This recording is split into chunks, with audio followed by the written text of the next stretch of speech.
somewhere in the middle, so that, you know, it's not just working off the center phone, so we're trying to pick everything up, so. All right, so can I ask one logistic thing before we start? Sure. What we're hearing, is that coming from the speakers here? Yes. Is there a way to, No. I don't want anything to, not, by mistake, make its way onto a recording that might not. So hopefully. I don't believe there's anything that's gonna be of a Okay. confidential nature, Okay, so. excellent. But do you think you just turned it down anyway, Tom? Okay, good. Okay. All right. So with that, before we get to the consent agenda, anything, just logistical or otherwise, before we get going? All right, all set. And as far as you can tell, Tom, we are broadcasting out. Terrific. All right. So number 2, our consent agenda. There are 5 items. Are there any holds on any of those items? A, couple comments on A minutes. All right. Anything besides A? D. D, okay. So A and D, so are we all set for B, C, and E then? All right, I will move to, You're looking at. No, I'm you couldn't see I was looking at you, it's not on the camera. No, I just, in terms of the CSX letter, just making sure that everyone is all set with it's a draft letter as prepared, by Mr. Shea for the board's consideration. Just wanted to make sure everybody was all set with that. I'd like to hold that one. I would just like to. Sorry. Sure. okay, so we are down to B and E. So I will move approval of consent agenda items B and E. Second? All in favor? Aye. Shea, aye. Unanimously approved. All right, let's start with A. Mr. Stivers? A couple of small things on the minutes for 7/14. On page 5, I was quoted as saying NECC grant was $9 million. The correct number is $1.9 million. So that, I think, needs to be corrected. And then on same minutes for 7/14, on pages 5 and 6, relative to the golf course, Autobahn was misspelled. I hope we're not doing the auto BAHN standards for the golf course. So, good to correct that one. All right, anybody else have any items for the minute? Yeah, there was one other item on page 5 at the top, during the discussion of Mr. Weissman's appointment. Mr. Shea recused himself, but then miraculously also seconded the motion to table it to the next meeting, and that has been corrected to Mr. Stivers after a review of the tape. From a voice in the hall. Yeah. Okay, anything else? All right, with those, without objection, with those corrections to the minutes, I'll move approval of consent agenda 2A. Second? All in favor? Aye. Aye, unanimous. C, and just quick background. That's what I was going to ask for. Okay, that the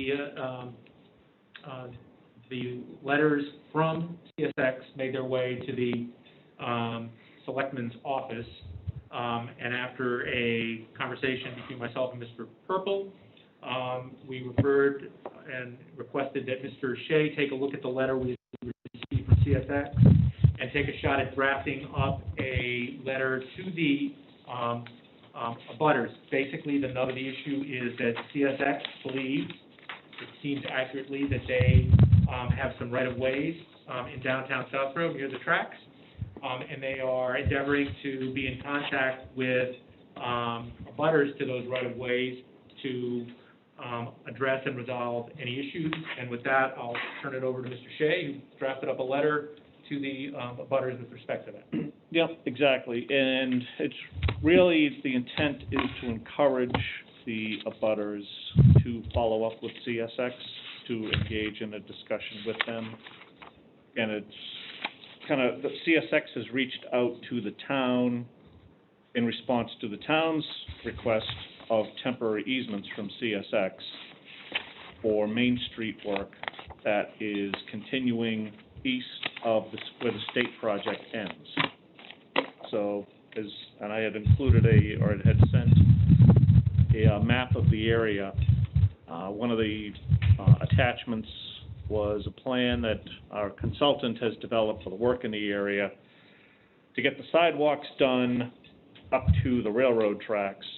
We are encroaching upon the CSX right-of-way. There's also a temporary easement that's required to be able to do the sidewalk work. And CSX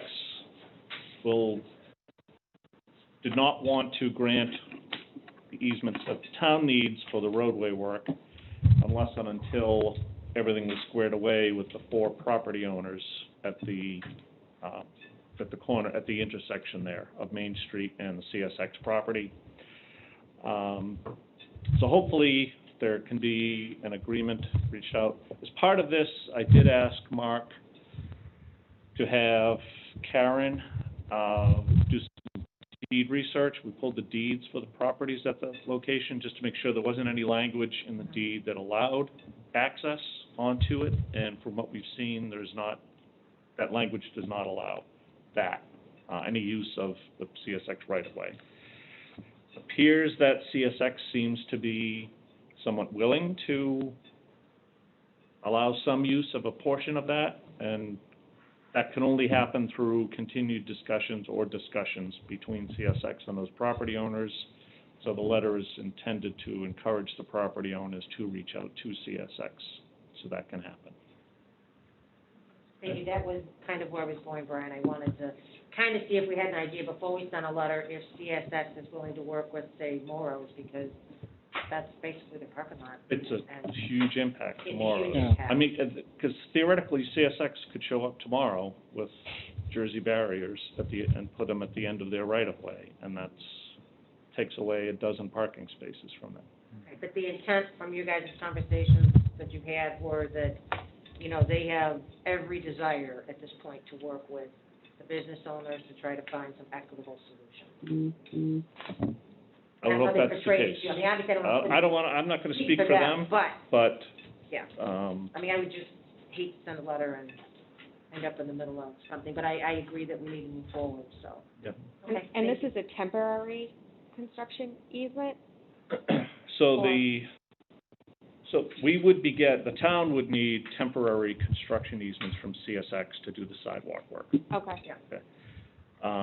We would be installing sidewalks over part of their right-of-way. So the sidewalks would remain in a Okay. portion of their right-of-way for a certain distance off the tracks.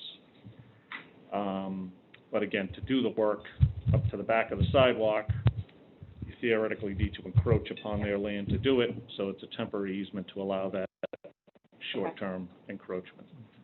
I thought the letter was good, Brian. Thank you for doing that. Would that include a permanent easement for the sidewalk that remains after the construction happens, or potentially, or?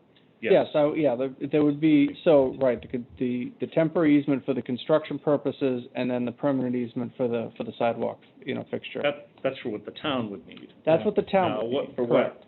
the individual parcel owners would need, they would need to negotiate that with CSX. Individually. My understanding is the town is not trying to insert itself into any discussions between the individual property owners and CSX. We're simply trying to encourage that those discussions happen so that CSX doesn't, as Brian said, delineate their property to the extent that they can, which would be, detrimental to the property owners. Right. I recall that there was some stormwater work that was going on down there as well. Does this easement actually allow Karen to do what she needs in terms of stormwater systems? I'm not aware that the stormwater system, any drainage work is going to be taking place within the easements. I think that's all within the right-of-way. Other parts, we have. okay. Might be worth just confirming to make sure if we do it once, we don't have to go back, do it again. Good letter, though, so let's see. Yeah, again, just to come full circle, the idea is there are 3 property interests at that location. There's the towns, there's CSX's, and there's private property owners. And this is simply the town acknowledging that to the private property owners and saying, let's make sure everybody is at the table to resolve this amicably. And hopefully, CSX's correspondence didn't indicate anything contrary to a sense of cooperation. Hopefully that is in fact the case. You know, this letter, I think, encourages the landowners down there to come to the table, because CSX appears to have some property rights down there that need to be addressed. So, nice job, Ryan. Thank you for the clarity. Okay. So with that, I will move to approve consent item 2C, the letter to abutters relating to CSX. Second. All in favor? Aye. Aye. Unanimous. And finally, item 2D, Aye. appoint alternate building inspector, Ms. Malinowski. Yeah, so I reviewed the gentleman's resume, and I just had some follow-up questions, for the building inspector. One of my concerns was that this gentleman wears multiple hats, and I just don't know where we would be in the order of priority if we needed to rely on a backup building inspector. So I just wanted to understand the needs of the department and see if, you know, maybe we do onboard him, but, you know, give a 90-day window for her to come up with a permanent solution with somebody that maybe is a little bit more available. I have some of the same concerns, just based on his current positions and his location. Do we have another alternate building inspector? We do. We use as well, so this We is do. the second alternate. So We have a second, this would be a second, I mean, this is something we use very rarely, but I think it gives us a level of redundancy. You know, it's, That was going to be my question, that almost by definition, that an alternate building inspector is going to have right, all sorts of other stuff going on in other towns. sure. I mean, we can table it all together. Do you have a sense, Mark, that if we put this over to our next meeting, the 18th, that would present any sort of a hardship just to have the building inspector weigh in? I don't think it presents a hardship. I guess would encourage those selectmen that have questions, if we're going to table this, to make sure they get them answered for the next meeting so that we can get that taken care of. I mean, it's a level of redundancy that, you know, we've really not used an alternate building inspector very often. Usually it's vacation coverage. You know, they normally are not weighing in on zoning matters. They're simply conducting inspections so that existing permits that are out there continue to move along to completion. You know, we did have the issue when the building commissioner had a slip and fall, was out for a period of time, and we brought in an outside company simply because the alternate building inspector wasn't available, the one that we had, Mr. Tartikoff, and we were building this building. So not only did we have the continuity of the regular permits, we also we needed to have somebody watching over this building and the construction. So I think my hesitation is more on if we have some sort of hurricane rip through Massachusetts and the building inspector is on vacation that week, and we have this alternate who needs to service the town that he's primarily at, then what's our backup plan? I mean, I think it makes sense to have two alternates, but I don't know if this answers all my questions around what gaps we would. Well, I mean, you've got one, well, you know, the one alternate that we currently have is, correct me if I'm not retired, I believe, but maintains his license, so his availability is pretty good. Okay. And this gentleman works in a department with multiple inspectors, works in a town where they have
goal-setting discussion. And Mr. Stivers, you did not follow my instructions. And come up with a list of 10. That's the highlighted one. All right, fair enough. I was gonna say, I'm gonna keep a list of 10, and then when you get to it, then we're moving on to the next selectmen's list. Hey, whose is that? That's mine. You're gonna learn shorthand over there. It'll work. I will also make John attempt to speak more slowly. I do. All right, so let's jump in, and Mr. Stivers, the floor is yours. I can pull it back, what the Democrats do in Congress, what's the term? I reclaim my time. So be wary of that, I may reclaim my time.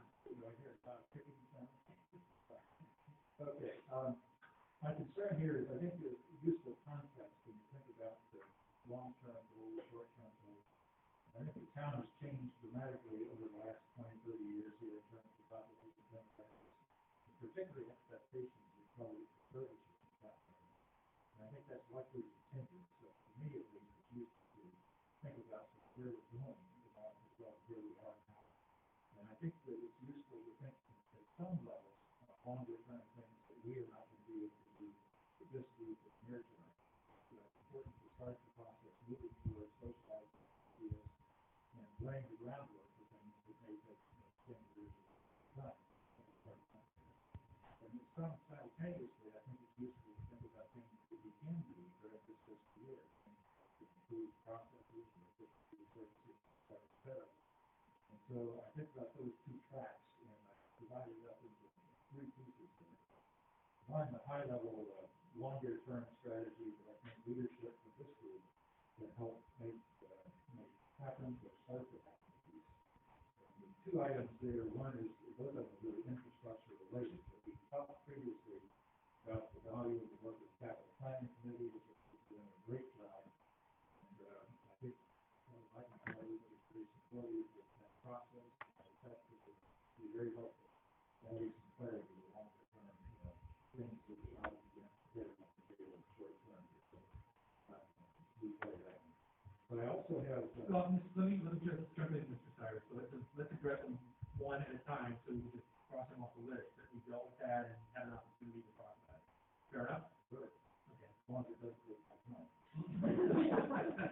I didn't say I was disclaiming yet.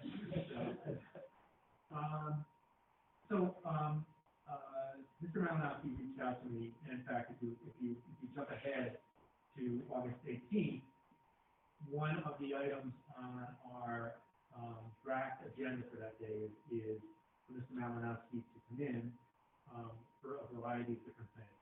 And I've had conversations with him in the last 2 or 3 weeks, which led to that being on the agenda, about doing exactly what you're describing.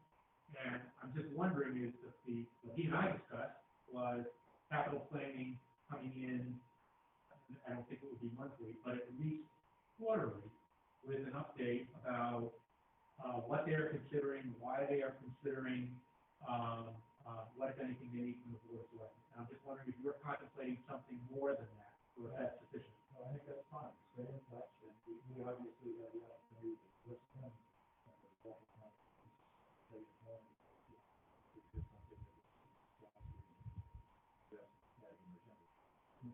Again, very capable group. I think we're doing good work.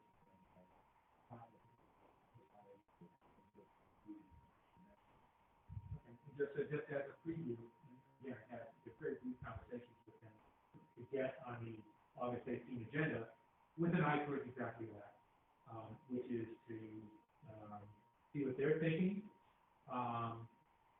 what sort of long-term, short-term, medium-term projects they've been looking at and are considering, and what, if anything, they need from the Board of Selectmen, including us saying that's a crazy idea, no, or what do you need from us to support it because it sounds like a great idea. So I think capital planning, too, big goal is to try to do a lot of work now because they want to get the capital portion of the budget for fiscal '22, for fiscal '23. They want to get those set at the beginning of the process, not figuring out what we can afford without cutting operations at the end of the process. So they like to get that number put in early, and that's why I think they're doing stuff now. Yeah. Under this category, you'll see the master plan and the survey done, and then the school came up with other things. Have you shared that information with them? So, I'm not said it to him specifically, but yeah, that would be great, and I think that would have a better idea too, of another range of people that would have surveyed that. expressed in desires. Thank you. So on that topic, anything else, Mr. Shea or Ms. Malinowski? No. Okay. One down. One down, what 43 to go? Other infrastructure pieces that I don't believe, I have not heard on the plan, the capital plan committee, I think that this longer range radar. One of the issues, as Lucy mentioned, the master plan committee has been doing a fair amount of work over the last year here. And the point that we actually frequently run into, how can we afford to pay for all the things that people seem to are doing? Looking back something that's here. And the answer at a high level that seems to be emerging is you got to find a way to generate more commercial taxes. And we have one corridor that actually has a great opportunity for that. We got line. We got 4 miles between the Southborough line and the Permian line. The thing that seems to come back frequently in terms of conversation on our ability to generate more taxes is sewer service for that area. And in fact, with sewer service, at least what I've been told by real estate people, is that will allow people to build higher for square footage. We can find a way to do that with commercial space. That can open the taxes. And so, an interesting issue because I know we've explored sewer service in the past, it's been very expensive, but one of the things that strikes me is that folks, I think, are counting NWRD, and we recently voted to allow investors to connect part of its area to the native sewer system. Native is an NWRD sewer community, and it was a moderately complicated deal. In fact, that can be done. The other thing that's interesting is that we're talking about wastewater and not stormwater here. So the old systems were built to handle both wastewater and stormwater. And you can actually, I'm surprised, when I listened to somebody who was on this, you can actually move a fair amount of wastewater if you're developing a small pipe. So if we had a wastewater pipe running down Route 9 connecting to the NWRD sewer system training center, that could be an interesting thing. Clearly, that's a high-level concept. A lot of this is between the idea and the practice. But I think at least I'm struck with the possibility of exploring that as a way to ultimately help fund capturing the things that go along. There are other ways to do that. Technically, wastewater plants are not much more efficient farming than here in the but they're now building buildings that individual wastewater plants and treatment plants that seem to be very cost-effective. The way to deal with it is not to anybody interested in that. Second topic under the infrastructure piece committee is if you look at the map of the town's water system, the thing that jumps out most people is the Pine Hill Road area and Lake. I view that as more of a public safety issue than a resident convenience. Those folks do have wells, other water systems, probably not likely to include in additional water. However, the cost of running a pipe down Pine Hill Road is very much higher than fire pipe. I think it's lower. In fact, I think Framingham, last time we tried one of those, they claimed that we don't have a lot of gas support. But we got 1 or 2 fires a year out here at most. I think we've used very, very little water. And we can connect either Framingham, which is NWRD water community, or Marlborough actually to the water system harbor project in North Carolina. I think that it could be an extra public safety upgrade to find a way to find water line fire. So 2 things, just to, which I think having done a couple of these projects, obviously, and Brian, our speaker, better than I can, is taking a look at the cost recovery methods that you're gonna use, whether or not these are gonna be betterment projects. Right. So that the properties that are improved by adding water, by adding sewer, are actually going to be paying, for these. And, communities I've worked in, done extensions, where communities have all said, yes, we want this, we will pay, for the betterments and the improvements, to our property. So that's, something to consider too, if people, do they want it? Yeah. And are they willing to, pay for it? In theory, to reduce property insurance. Absolutely, there's a lot of benefits for it, right? And NWRA and others actually have grants for water infrastructure. Again, the way it's funded. But again, the first issue is having engineers look at it and say it's feasible, what's it going to cost, what's it going to The other thing that's always been interesting to me is the idea of an electric light company. There are about 40 some odd towns in Massachusetts who run their own electric. The biggest one I don't know where it's called, serving reasons.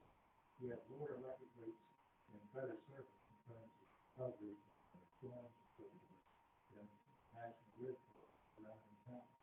So I think there's good evidence that it can work. I'm sure there's also good evidence that it can be a disaster. So I don't know what the right kind of criteria are, but there's enough history around. I think somebody could look at that and say, here are the things that make it very attractive to these kinds of towns. Here are the things that the town might not have, that towns under 10,000 lives, that's the 20,000. I don't know, but I think that's an interesting way to look at it.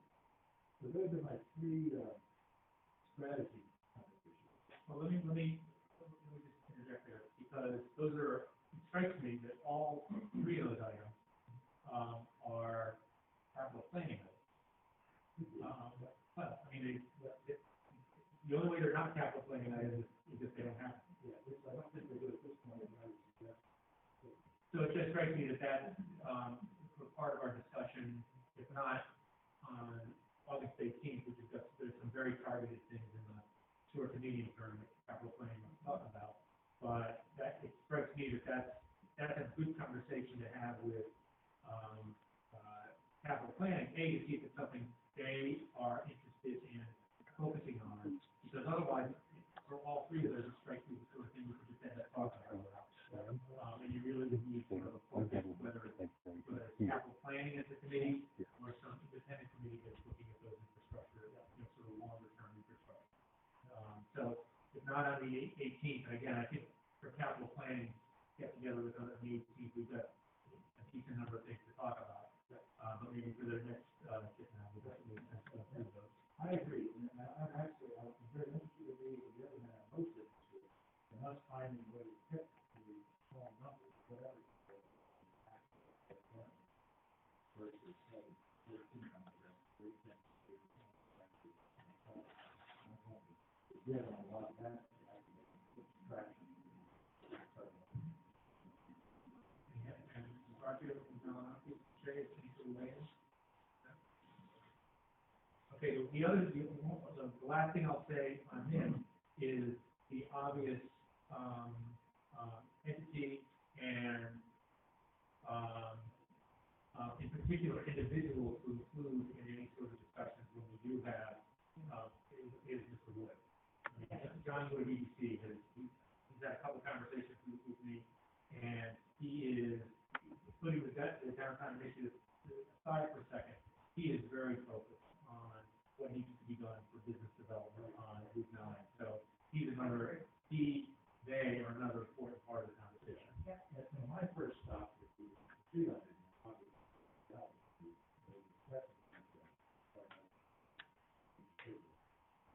Okay. Can I suggest reaching out to Mr. Mariner, to seeing if there's an opportunity to, come to a capital planning committee and just tell them what you're looking for and let them, fire questions at you, because I think that's the right group to have some questions. I'd be happy to do that. Even for a future meeting, we already going to send them the capital, your long-term facilities and maybe that we really did today. Talk about it, it might be great to again, it starts a conversation sooner rather than later.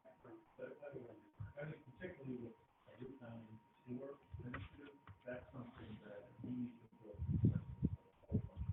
But the routes that need sewer service, those are high water. An office building is not, as high a water user as restaurants. So the area where Tomaso's and Cola is more in need of that type of service than general office. So then if you're going to target high water users, planning is going to need to get involved in that. So if there are zoning changes that need to make, EDC get involved in that. I think that's going to be a long-term planning thing, but we're going to need to build a lot of consensus, and it's going to be costly, and we need to put forward that's not being costly. We have to build a case for why it's worth it. Correct. I think we're in a very fortunate position in that we have lots of water, being an MWRA community. There are towns who are desperate for water, and their wells are going dry and everything, so I'd much rather be in our position than some of our neighbors' position with that. So that tells me there's a potential solution here, but you're exactly right, Brian. It's a lot of moving parts, a lot of interests here that need to be communicated with and aligned, so okay? Good, thanks. So those are the longer-term strategy issues. The shorter-term opportunities I divided up into two pieces, one that require external help for, the other that we can do ourselves, basically. On the external side, I think I've raised this one before. We need to get to the 40B safe harbor threshold where developers can't come in and file a 40B application and build a development under the 40B more relaxed zoning requirements. We need to have about 360 subsidized housing units. We've got 294 today in the latest data I've had, so we need 66 more. And my guess, to get us through the 2030 census, if we can find another 100, that would make us very comfortable for the next 15, 20 years kind of thing, unless something dramatic happens. And so there are organizations out there, some nonprofits, who actually will work with you to build a 40B development. And the trick is to find property that works. If we can, and off the top of my head, if you could build a smaller version of Madison Place on Route 9 someplace, you've got a lot of things going for that kind of location. We don't own a lot of property there. There are other people who do. Can you find a way to motivate a builder to get involved with that, or trade property or whatever? I don't know.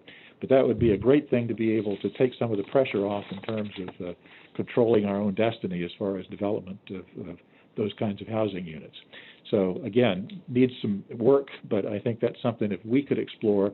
There are some opportunities out there that we could maybe make some progress with that. And all we need is a third party to help do it, and we control a lot of the rest of it ourselves. All right, let me stop you there. Does anybody have any, because I've got some really, I don't know if they're extensive thoughts, but I think they're important thoughts about this issue, and it's one of my items, which relates to diversifying our housing stock. And so, if anyone else wants to weigh in first, and then okay. I think, Sam, it's a much bigger issue than that. Oh yeah.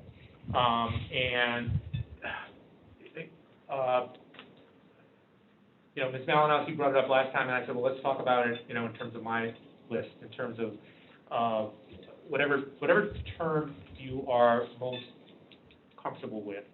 If you look, I went on the U.S. Census website and took a look at Southborough's 10,000 residents or thereabouts numbers, and Southborough's population of 10,000, 83% is white alone, 1.6% is Black African American, 13% is Asian, and then I think 3% Hispanic. And to the extent a town of Southborough has the opportunity to address systemic issues, you have to look at systems. And one of the things that not just Southborough, but a lot of towns have not been particularly good at is looking at their zoning, planning, more broadly than what are our 40B numbers. Because those are not unimportant, but they are very, in my view anyway, a very small part of the picture.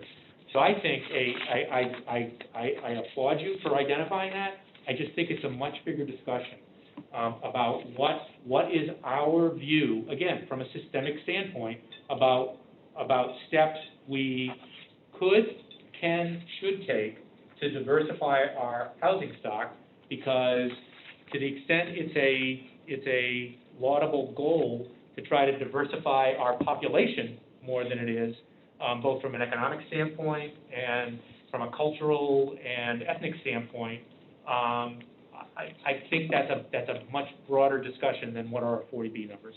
I agree with you 100%. And again, we've talked about redoing the zoning code, which I think is important. And I think these can operate on parallel tracks. I don't think they're mutually exclusive at all. And the more we can actually get over the 40B safe harbor threshold, the more we can control what we do with the rest of these devices that we can control, like zoning requirements. And what we do with SHOPSI in terms of housing, we've got some money there that we ought to be thinking about. I think about that in concert with the Southville, Corderville area and the T station. I think there's a huge opportunity there for housing tied to transportation. The state is eager to spend money on that kind of stuff if we could come up with a plan that would motivate that for people who could get access to the rail system and housing they can afford. So there are towns who don't have any of those kind of infrastructure opportunities, and I think we're well positioned, but we haven't done too much with it. And there are multiple parts of that. And I guess we can talk about, I just think that we could get lost in the weeds of 40B. Yeah. And make that our goal as opposed to just a broader goal and thinking about it. And that, I mean, an awful lot of what we talked about at our previous planning meeting and are already talking about tonight is that, on the one hand, we're the Board of Selectmen, and we have, powers and responsibilities, incumbent upon that position. But whether they're, boards and committees that we appoint or that are elected, to get stuff done on the zoning side, on the planning side, it's got to be a collaborative effort. And on the one hand, I mean, the master plan committee, that's a useful tool in all of that, but they're not the elected officials. Sure. Again, I just think from a planning, zoning standpoint, that what we should be thinking about isn't narrowly confined to 40B, but really getting the planning board in here and talk about what needs to be done from a zoning standpoint and what initiatives they have in mind. And the EDC, I mean, on the one hand, economic is the front end of that, but they've got some interesting thoughts about how to steps that we can take from an economic standpoint and otherwise that lend themselves to diversifying our housing stock. And going to something, Brian, you said about the anything relating to Route 9, these would have to be building blocks because, we're talking about changes in some pretty dramatic ways, potentially, in terms of the way we view zoning, the way we view our housing stock and things like that. And I think it's a pretty important conversation to have. I think too, Marty, along the same lines of diversity and affordability. Affordability is a tough issue for a young family wanting to come to Southborough. I mean, if you look at the median price of a home here in Southborough, I think it's $596,000. That's not attainable to a lot of people. I don't know if that answers through zoning, even a 40B, for instance. So there's a house that goes on the market. You have to meet 80% of the median income of your town. In a town like Southborough, somebody still has to make a lot of money. It's not affordable to, like, our seniors, for instance, even. We have seniors leaving town because they can't afford to live here anymore, and there is no affordable option for them. Even our over 55s that tend to be on the $550,000 to $600,000 mark. So even though we're saying affordability, we're not really addressing the animal in the room, that it's not affordable. And so I think that leads to part of the conversation as well. If we really want diversity and we truly want affordability, then things are really going to have to to change. And I don't know if 40B is the answer because the threshold is so high for a 40B. Maybe it is through zoning. Maybe we truly do have affordable units. But through DHCD, I don't know how we attain that based on the median price of the homes in this town.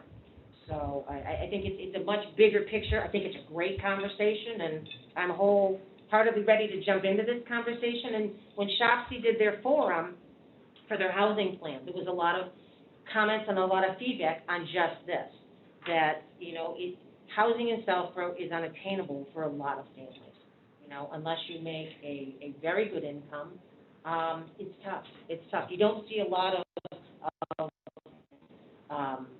I won't say lower price, because in a lot of towns, even our lower to mid-price homes in Southborough are still a lot, but, even a modest ranch in Southborough, you typically don't find a house under $300,000 in Southborough, and that's even on the smaller end. So, and maybe through the zoning, maybe it is something more of a duplex or a multifamily or something along those lines that we could do, that we could partner with somebody. I think if you want true diversity, one of the things that's going to have to change. And Shopsy is another, you're absolutely right. I shouldn't have left them out. But the other thing is, we've been very good we've got a reasonably robust Community Preservation Act. And we're a pretty wealthy community, and we fund that pretty substantially every year. And we've been very good about identifying open space to spend that money on. We've been very good about recreation. We've been very good about historical. We haven't been nearly as good on one of the other, pillars of Community Preservation Act spending, which is affordable housing. Yep. And, that's another step back to say, have we been remiss in not including that as important a pillar as recreation and open space and historical for expenditures, and make that a priority? Again, we need to walk the walk, and not just talk the talk about changing this demographic of Southborough, which I think everybody agrees is an important goal to have. It's not going to happen overnight, but if we have more, some pockets of more affordable housing, and we're spending wisely, whether it's from CPA or otherwise, then I think we're at least taking some baby steps in the right direction, and maybe some bigger steps. And I think there's a really invigorated group on Shopsy right now. They're very active. They're meeting. Is that Ms. Jasinski, who's the chair now? It is. Energetic is a good word for her. No offense, Dorian. But it's really a great group that's together, and John Wood is on it as well. Okay. So some of the people we talked about tonight already have a seat at the table there. Jesse Stein from Planning is on it as well. Okay. So Good stuff. I think you'll see good things come out of there. And again, this might be a great conversation to have Shopsy come in sometime this fall and ask what the plans might be and what we could do to help make those plans come to fruition. Okay, good. I do agree 100% that it's a much larger issue. I picked the 40B thing as a shorter term thing that we can do to give us more flexibility to deal with some of those other issues, but there are a lot of moving parts to that we ought to be looking at. No, and I apologize for using it as a springboard, but it seemed a good opportunity to have a broader discussion. Yep. All right, good. Back on track. The other one's a quick one. There's parcel 5440 behind the House of Pizza here. We're talking with those folks. I think that opens up a lot of possibilities in terms of downtown development, and I remain optimistic that we can get that done. There's apparently some potential funding pending for that in the House bill that was passed recently. The Senate is still debating it. If that actually goes through, that I think gives us more flexibility. I hope we are aggressive negotiators on that one, because the lot is unbuildable. So maybe we can use Mr. that. Cyber's white whale. Yeah. He is going to chase that parcel. That's correct. So let me shorten your harpoon a little bit. I did hear back from David Melly in Carolyn's office, because my understanding when I originally asked the question, is this like capital bond bill money where, millions and millions and millions of dollars in projects get voted and approved, but the money then never gets released, so the projects never actually come to fruition? And I was given the impression that, no, this is a federal, or CARES Act type money, that the money is there, this gets passed, this moves forward. Wow. Yep. And the clarification was given to me today that, no, actually, in fact, this is just like bond bill, capital bond bill. Oh. Okay, so all of these things may get included. It's then a matter of lobbying for them to get released. Funded. Okay. So, Well, So once Ashland Public Safety gets built, we can plan on the, money for the. you do realize this works, right? Yeah. Rachel? Yeah. So do we know, I know we've been talking about this parcel for a while, do we know as far as, before we get further in the process, has any testing been done on the site? I mean, again, I know there's a high water table. Yeah. At some point, I guess someone's gonna have to do a feasibility study of that site to see. So let me, I guess, yeah, so let me, yeah, and I think I've had some conversation with you offline, but let me articulate for the board, because my last conversation was with the chair. So when I think this last left the board discussion, the board had said we should at least put in a letter of interest so that they understand that we're interested in the parcel. And I had several back and forths with Grid as to what they wanted, and then COVID hit, and everything fell off the table. Revisited those conversations in June, restarted those, and they said, yes, a letter of interest, that would be great.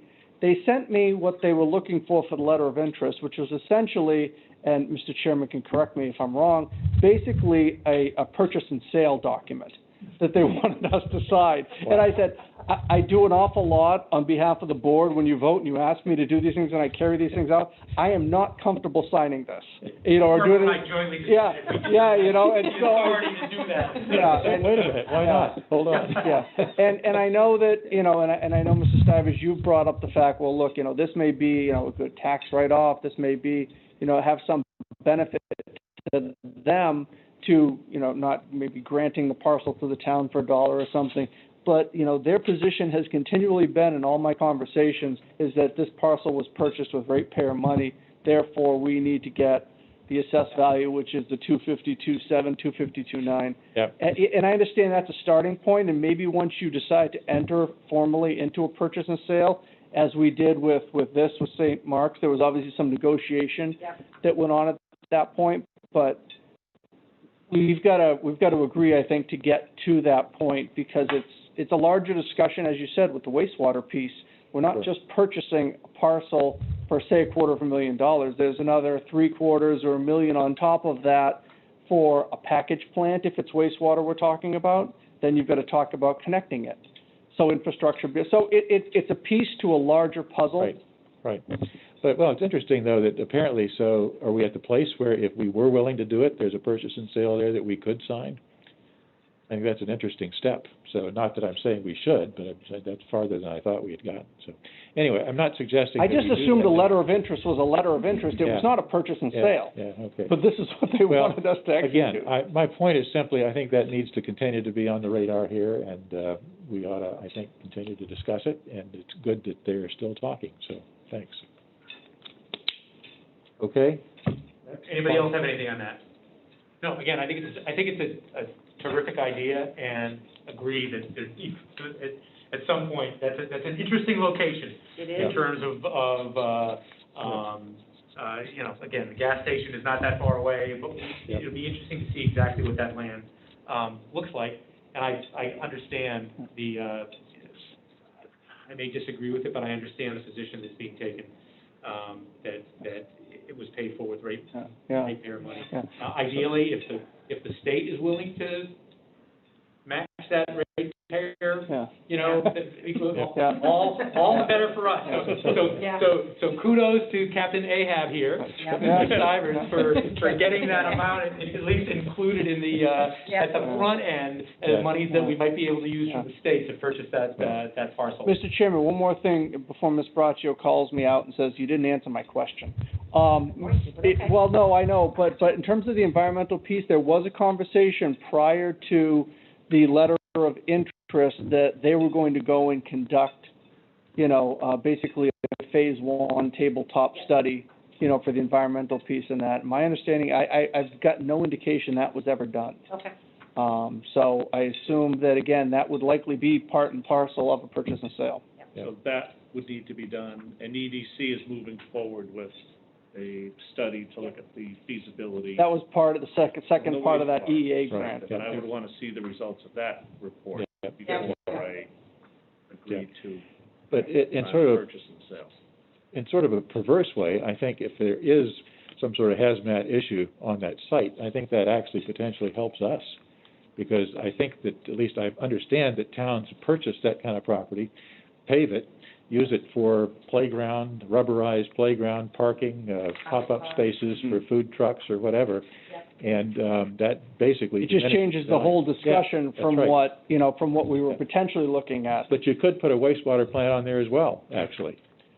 It's So- it's an interesting discussion. It's an Yeah. odd location. Yeah, Yeah, It's a very odd location. yeah. yep. So, Anyway, so... all right, number 5, Mr. Cyrus. Not that I'm counting. I'm out of fingers. The other category I had was operational things that are internal that we could do ourselves. And I'm going to skim over a couple of these, but the one thing I've been interested in is the relationship between the personnel board and town administrator, assistant town administrator. I've been to attending personnel board meetings for several years now, and questions continue to come up about whose responsibility it is to do X, Y, and Z here. And I think there are some inconsistencies between the town administrator bylaw and the SAP. And I think this is, in my view, this is not, a huge issue that couldn't be solved by sitting down with the personnel board, sorting out who ought to be doing what, and if we get agreement on that, then if there's an inconsistency in one of the bylaws, we can fix it. But I think it's important because human resources, in my mind, are a key element of success for town services. And I think we need to be very careful about doing all the right things, communicating clearly with the troops in terms of things like job qualification, performance reviews, and so on and so forth. And I think there have been some gaps in that process historically that I think is worth paying attention to here. So not only the process pieces, but performance evaluation we've talked about. I think we ought to be more involved in the Selectmen area performance reviews, and I've made the observation that I think it's worth also including customer input to that. So people who actually use these services, I know Ms. Braccio has raised concern about the possibility for personality biases in that kind of thing, which is always the case. I mean, I get that one in my own day job, but you've got to sort of take those inputs and weight them appropriately and say, okay, let's put all the pieces together and make it work. So I think focus on that is very helpful, and I think I recall, Mr. Healy, that we have a scheduled meeting with the Personnel Board to talk about some of these things with the chair of the Personnel Board. I'm not sure if it's scheduled yet, but it's been discussed. We've talked about it, Yeah. so I think we can deal with that. And then next item quickly is the grant writer. Can I stop you there and let's see okay. if there's any discussion about the personnel board? I just think that, I mean, obviously the correct first step is to talk to the chair of personnel. I will tell you, I'm open to the discussion, but I'm a little wary of the Board of Selectmen being involved in personnel evaluations. Getting the results of those and making sure that a process is in place, I think is important, but, I mean, we don't, Mr. Purple and the department heads are the ones who see the day-to-day. I just think I'm a little wary of us being too much of a helicopter above that. Again, getting the results of that, making sure there's a process that we believe in is one thing, but having maybe I'm mischaracterizing what you're saying, but I just think our having a substantive role in that I'm wary of. That's my view. Yeah, I mean, I guess personally speaking, I interact with a lot of those folks on a variety of levels over time. And, I think I've got some reasonably objective opinions about, how that ought to work. So I'm interested in having a voice in that process. So, but Mr. Shady, did you have your hand up? Yeah, just to, again, go back maybe 8-9 years ago, we had a group that worked really, really hard to advance a town manager proposal for the town. And part of that included expanding the number of selectmen from 3 to 5. And while that didn't pass, it came close, it didn't. That then gave birth to the next year, the Stronger Town Administrator Committee that Mr. Hamilton chaired. I was on it, Mr. Rooney was on it, I think Janet was on it as well. and that did pass. So I think there were a lot of things, and we did expand the board to 5, with the goal of just, trying to delegate those authorities as much as possible that could be given to the town administrator, and let the board focus on bigger scale, higher, bigger goal things. And, I share the concern that you have, Marty, and I don't think that's to say that, that it shouldn't be feedback that board members have with Mark and others on town employees. I do that all the time. And more often than not, the vast majority of the time, it's recognizing excellent performance in the staff that we have. And Sam, we may be saying the same thing, only in a slightly different way. I don't have a problem. I mean, I did this recently with the EDC, and I went out of my way to send a congratulatory email for the work that was done to get the funding available for the small businesses in town. And so, for us to point out to Mr. Purple and department heads and the like, or to boards and committees, that someone has done a terrific job, or unfortunately, if they've dropped the ball somehow, I think that's important. I think that's really important. Yep. I just think that ultimately, in the end, it's really important that we are comfortable with the personnel evaluation process that's in effect. I just don't think we should be the ones doing it. Yeah. So that's my view. Yeah, I agree that we aren't the primary actors in that, certainly. I guess what I'm thinking about is having input to that process in maybe a more formal way than has been historic, but not the primary drivers of it. I'm concerned about micromanagement, I think, as Ryan is there, so. Joshua, without my glasses on, I think I saw you. You did. So, I also agree that we should have some level of involvement. Again, not micromanaging. I have no desire to do that. We all have enough on our plates dealing with what we do. But I think there are things that employees do for us individually that Mark may not know about. So when it comes time for review, I think it's simple as possibly, saying to the board, I'm doing a review on so-and-so, do you have any feedback? And he's still doing the review himself, but it allows us the opportunity, because there was an employee that recently had the review, and I wanted to be able to participate in the respect that they had done so much for me prior to COVID, that I'm at the townhouse all the time, always asking for stuff, always happy to help me in any way, but Mark doesn't necessarily see that. So in that respect, I agree, Sam, that we should have some level of opportunity to share good things that an employee may or may not have done, if you choose to do that. And I'm sure not all the board members, you may not interact with somebody, so you may have nothing to say one way or the other. But I think the opportunity to be able to share good things that he can incorporate into his review, I'm okay with. Yep. Yeah. Or share concerns. What's the best way for us to make sure you get that information? So I don't have an issue, and Mrs. Hill can jump in because, she was in the room when it happened type of thing, but there used to be on the evaluation form, a section for board and committee comments, if in fact, there was a board, that was overseeing some of these things. I have no problem with, and I'm going to pick on him because he's sitting in the room. Hi, Tom. So, I'm doing Tom's evaluation.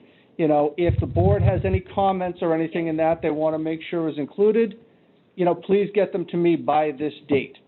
And I can, include those things and everything in that, because I will say, it is difficult, to try to, not so much, believe me, I know more than you think I do on some, those things. When you go and visit departments or go and do things and everything in that, I find out about that. It's remembering it, when it comes time to do the Well, I have to make sure I'm nice. to do the No, I hear the other stuff too. So and I guess I'm approaching this from, the processes that we have in our work. Yeah. So if you're reaching out to people, I think you ought to include Mark and let Mark know that is going on from the start. I mean, we had an old admin who was, we'd give her stuff to do, ask her to do things, we had a deadline. And, one of the directors of the company would come and say, I need this letter typed, and we'd go up and, oh, sorry, didn't get to your specs. And we had meetings later on, and the older guy is saying, oh, I never have a problem. Or she always does everything on time. Yeah, it's because you're you. So I could see employees, wanting to, let's say Mark gave somebody an assignment to do, and he had his own little deadline for wanting to get it done, and a board member came and said, hey, can you do this?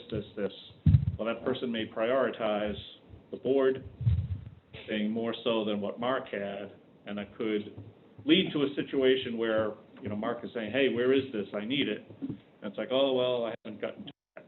So. See, you're touching on a larger issue, which, hasn't really occurred, for the last 8 years or so. They used to, my understanding, and again, you can correct me, but there used to be a culture that the town administrator knew the least about what was going on, because board members and other people would go directly to departments, they would deal with them, and then things wouldn't get done, and the administrator had no idea what was happening until something went wrong. And since I've been here, the board has been very good, and we've had an understanding that, I have no problem if you're reaching out to department heads. I have no problem, if that's happening. But I want to know about it so that I can be in on the loop of those discussions when, and I'm aware of what's going on. So things don't happen and I'm not aware of it. But then by virtue of my position, I'm somewhat accountable for the fact that they've either happened or not happened. So. I do think, though, for the employees that we have contracts with that we're negotiating, I do think it's important that we that we are looking at those reviews and do have input into them, because we're the ones that are then sitting at the table to say, this is what we've seen for the last X number of years. This is what we're looking for. I think that that's really important, that we have that we're intimately involved in that process. And Chelsea, that was part of the context for my comment, because I've asked for 2 of those in the last 6 months here, and they weren't available. So I think that we need to be more focused on the process for that in terms of consistency there. And to Lisa's point, I think that if we had an opportunity, I'm looking at the spreadsheet that was part of the packet here, the orange ones here are the ones that I think would be helpful for us to have an opportunity for you to say, okay, we're evaluating person X here, do you have any comments? And if we choose to offer that, I think that would be very helpful. That would satisfy my concerns. I agree. So let me just clarify, if I may. So, Mr. Purple, you're suggesting that any conversations or anything that we may have with the department head for, whether it be budget related or an issue that someone may come forward to us for, you would like us always to check in with you. And I think typically we do that in most cases. I'm not saying you don't, because you do. I know. Right, and and the thing of it is because it's become ingrained, if you don't tell me, when I call that department head or talk to Chief Achilles or Karen Galligan or Pam, they'll say, hey, just so you know, so-and-so is down here having a conversation. So next time you stop in, I'll say, hey, Brian, I was talking with Pam, you were at the senior center the other day looking for such and such and everything and that, just so everybody's aware that everyone, there's no secrets and everything. So I just want to make sure that we all know, what's going on. That's all. And again, it's process, Lisa. Ask them a question. If we're changing the process in any way, I just want to be clear, because I will be the least likely to try to I'll be the least likely person to violate it. If I'm clear on what you're asking us to do. And Mr. Purple, I just want to make sure that,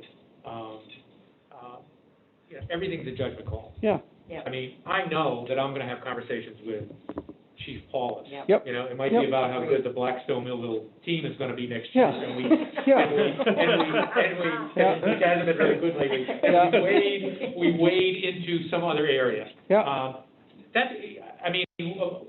The way I operate, and I suspect the way you want us to operate, is for judgment calls. If I have a conversation with him about how's this going, or I saw that, or something like that, that is that is somewhere between in passing to observational or something like that, the last thing in the world I'm gonna think is, gee, I better make sure Mark is aware of this. Yeah, Yes. yeah. Exactly. That being said, if it's something where, Chief, could you track this down for me, or Karen, you know, I heard from this, and it particularly if it involves them doing, maybe diverting their Yeah. attention from something that you think. Can we put an officer on Middle Road to do a speed, a speed check and everything and things like that? Again, Yeah. I'm assuming that everybody's comfortable with making those sort of judgment calls. Of course. Yeah. I see everybody, Yep. and it sounds like that's been done, Yep. in your experience, so. But those things come back too, like, so when I see the chief and I are having conversation, Marty stopped down and, was showing him this and that. So those things will come up and everything too. So, like I said, I'm just saying, everybody playing with the same information. That's all. I'm assuming email is fine for that, because normally when I do those kind of things, I will copy you on. It is, stuff. and like I said, I get several, interested. I got one recently, looking for something, I'm copied on it.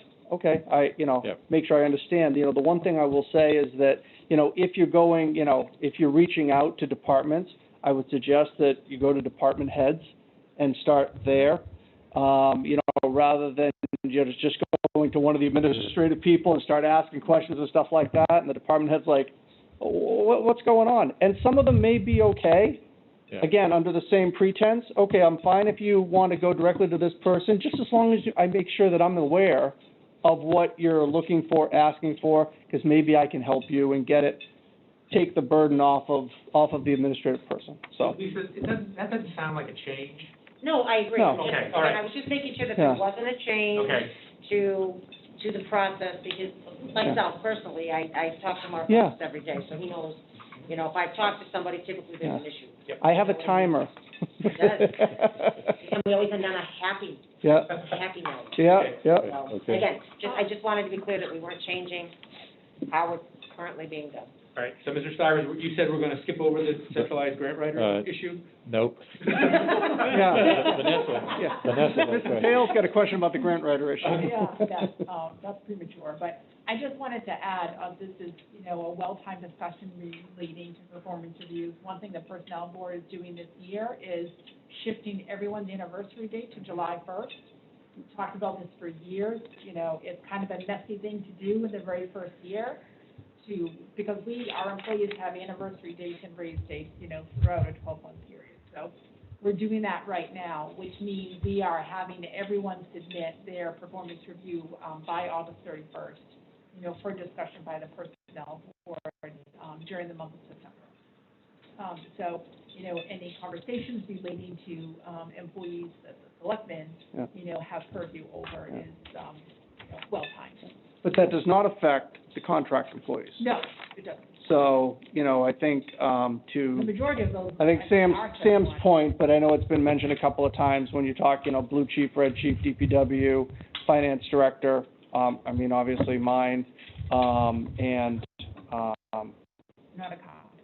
no, I was gonna say, I think that's it. So, all of those happen at their anniversary dates. Those are not gonna change. Vanessa's just speaking to the SAP that falls under the purview of Yeah, I'm personnel referring board. to our non-union staff that Right. are not department head contracts. Okay. Yep, okay. The other thing that may happen, and I don't think I've been on the board long enough, but I'm sure some of you have seen this, is you hear from residents about employees who are resident-facing, and you're getting good if you get good feedback, I think that's always something that you could give to Mark that he may not be aware of, too. Yep.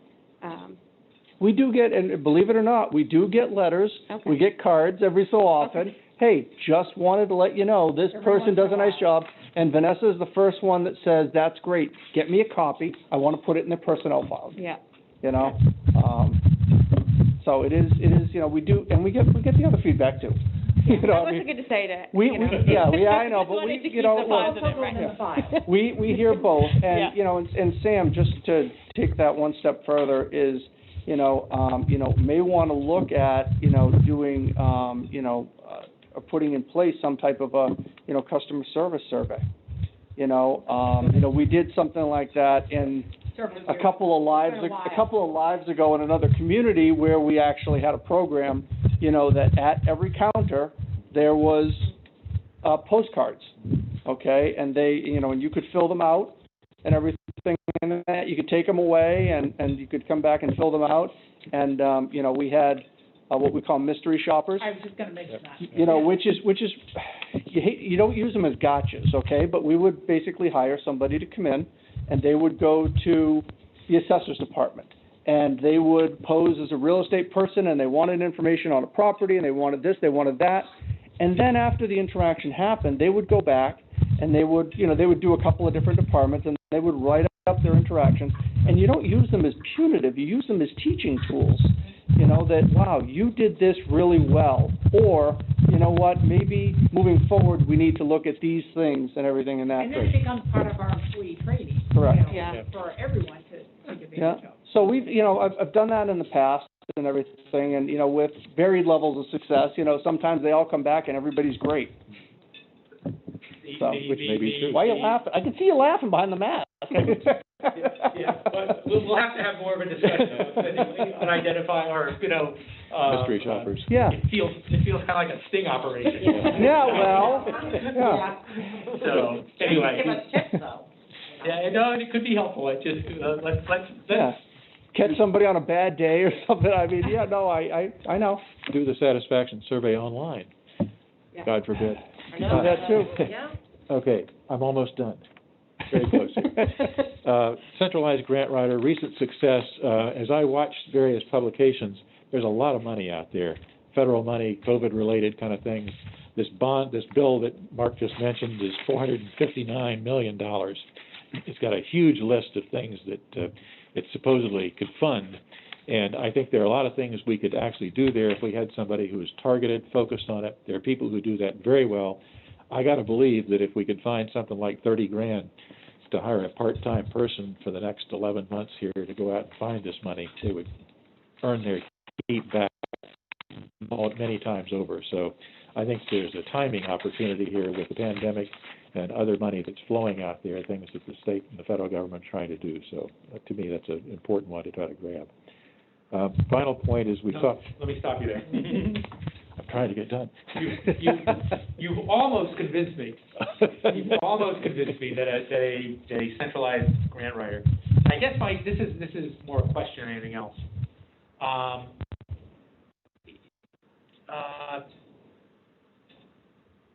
We've got Framingham State. We've got colleges in Worcester. We've got Becker at least partially sitting on Route 9. It just strikes me that it might be the sort of thing that you could tie in with a university for, sort of recurring internships. Because I don't know enough about their curriculum, but I gotta think that at least some of those schools have curriculums that are geared towards public administration. Sure. Because it's the sort of thing, on the one hand, you don't want to spend a lot of money to create the position, and particularly because you don't know. Again, as I said, you've almost convinced me. But you don't know how much money it's going to generate. It might be a lot. As I said, you're almost there. But it just strikes me that might be something worth exploring. Is there an internship sort of framing that we can do and offer that as an opportunity? Have somebody, 20 hours a week, who's a junior at whatever, fill in the blank school, who's got responsibility for that. And, maybe if it's tied in with them getting credit, then it's even a lesser cost to the town. Anyway, that is my follow-up thought to but as I said, you've almost convinced me is a good suggestion. Well, I've had good luck with interns. I think this one is a bit of a special case in that as I look back at my sort of anecdotal experience with this, most effective people I've seen in the grant writing business are people who actually had worked with the state or federal government organization, who know the people in those places, know the process in those places. And I guess sort of my off the top of my head thought was, I got to believe we have people in town who may have had that kind of experience, who maybe dropped out of the workforce to raise a family or something like that, and are interested in a part-time deal to see how it works, as opposed to a younger person who may not have that kind of experience or contacts in the various agencies. I don't know. There are a variety of ways you could do it.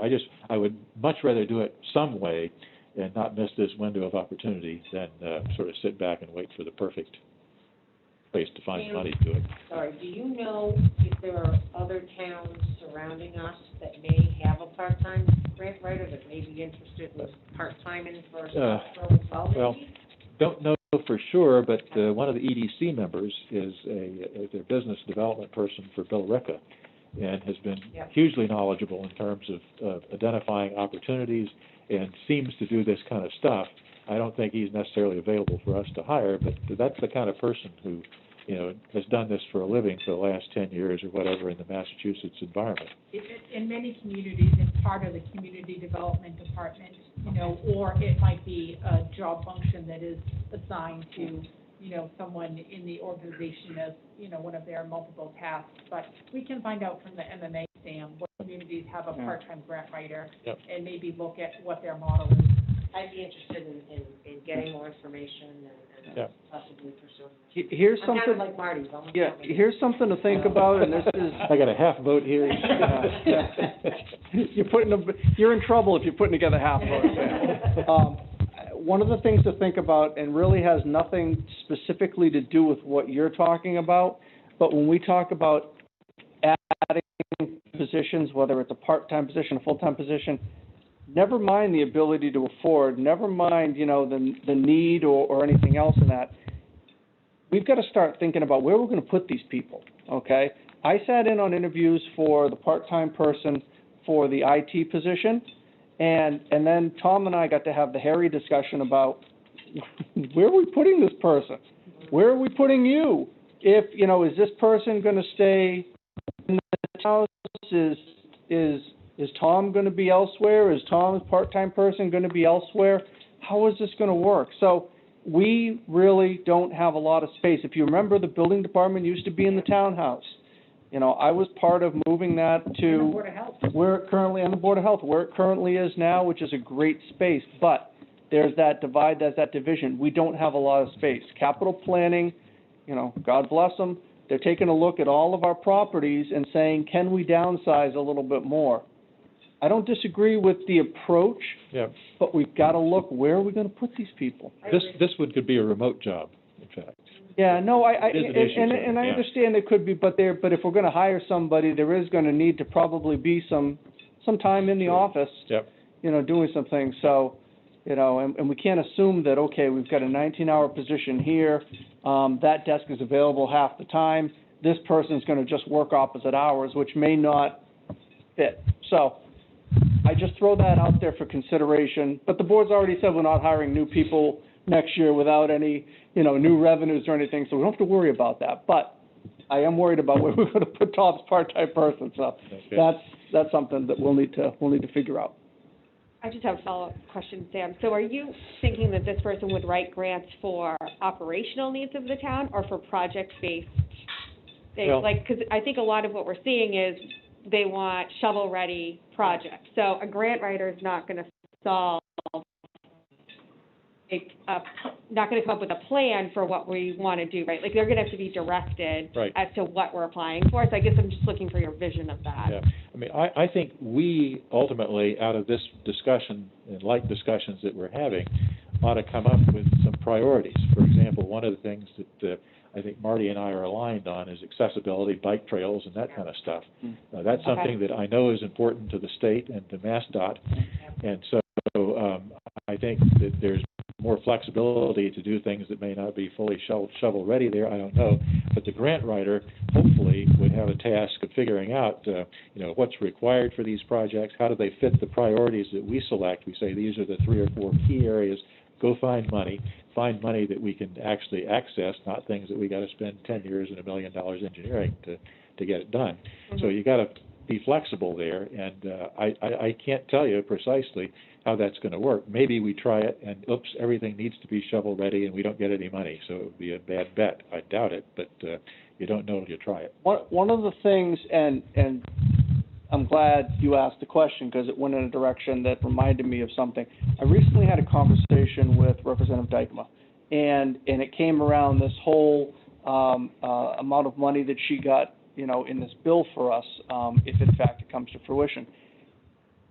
all this stuff that normally would take months in order to develop and put in amendments and everything in that is now happening in a matter of days on some of these things, and they're going very, very quickly. And one of the things that Representative said to me would be helpful is if we've kind of got a standing list of things that we're looking for, these are things that are important to the board, these are ideas. So when something comes up, whether it's an economic, package, whether it's a capital bond bill, there are things that can look at and say, yep, this project fits.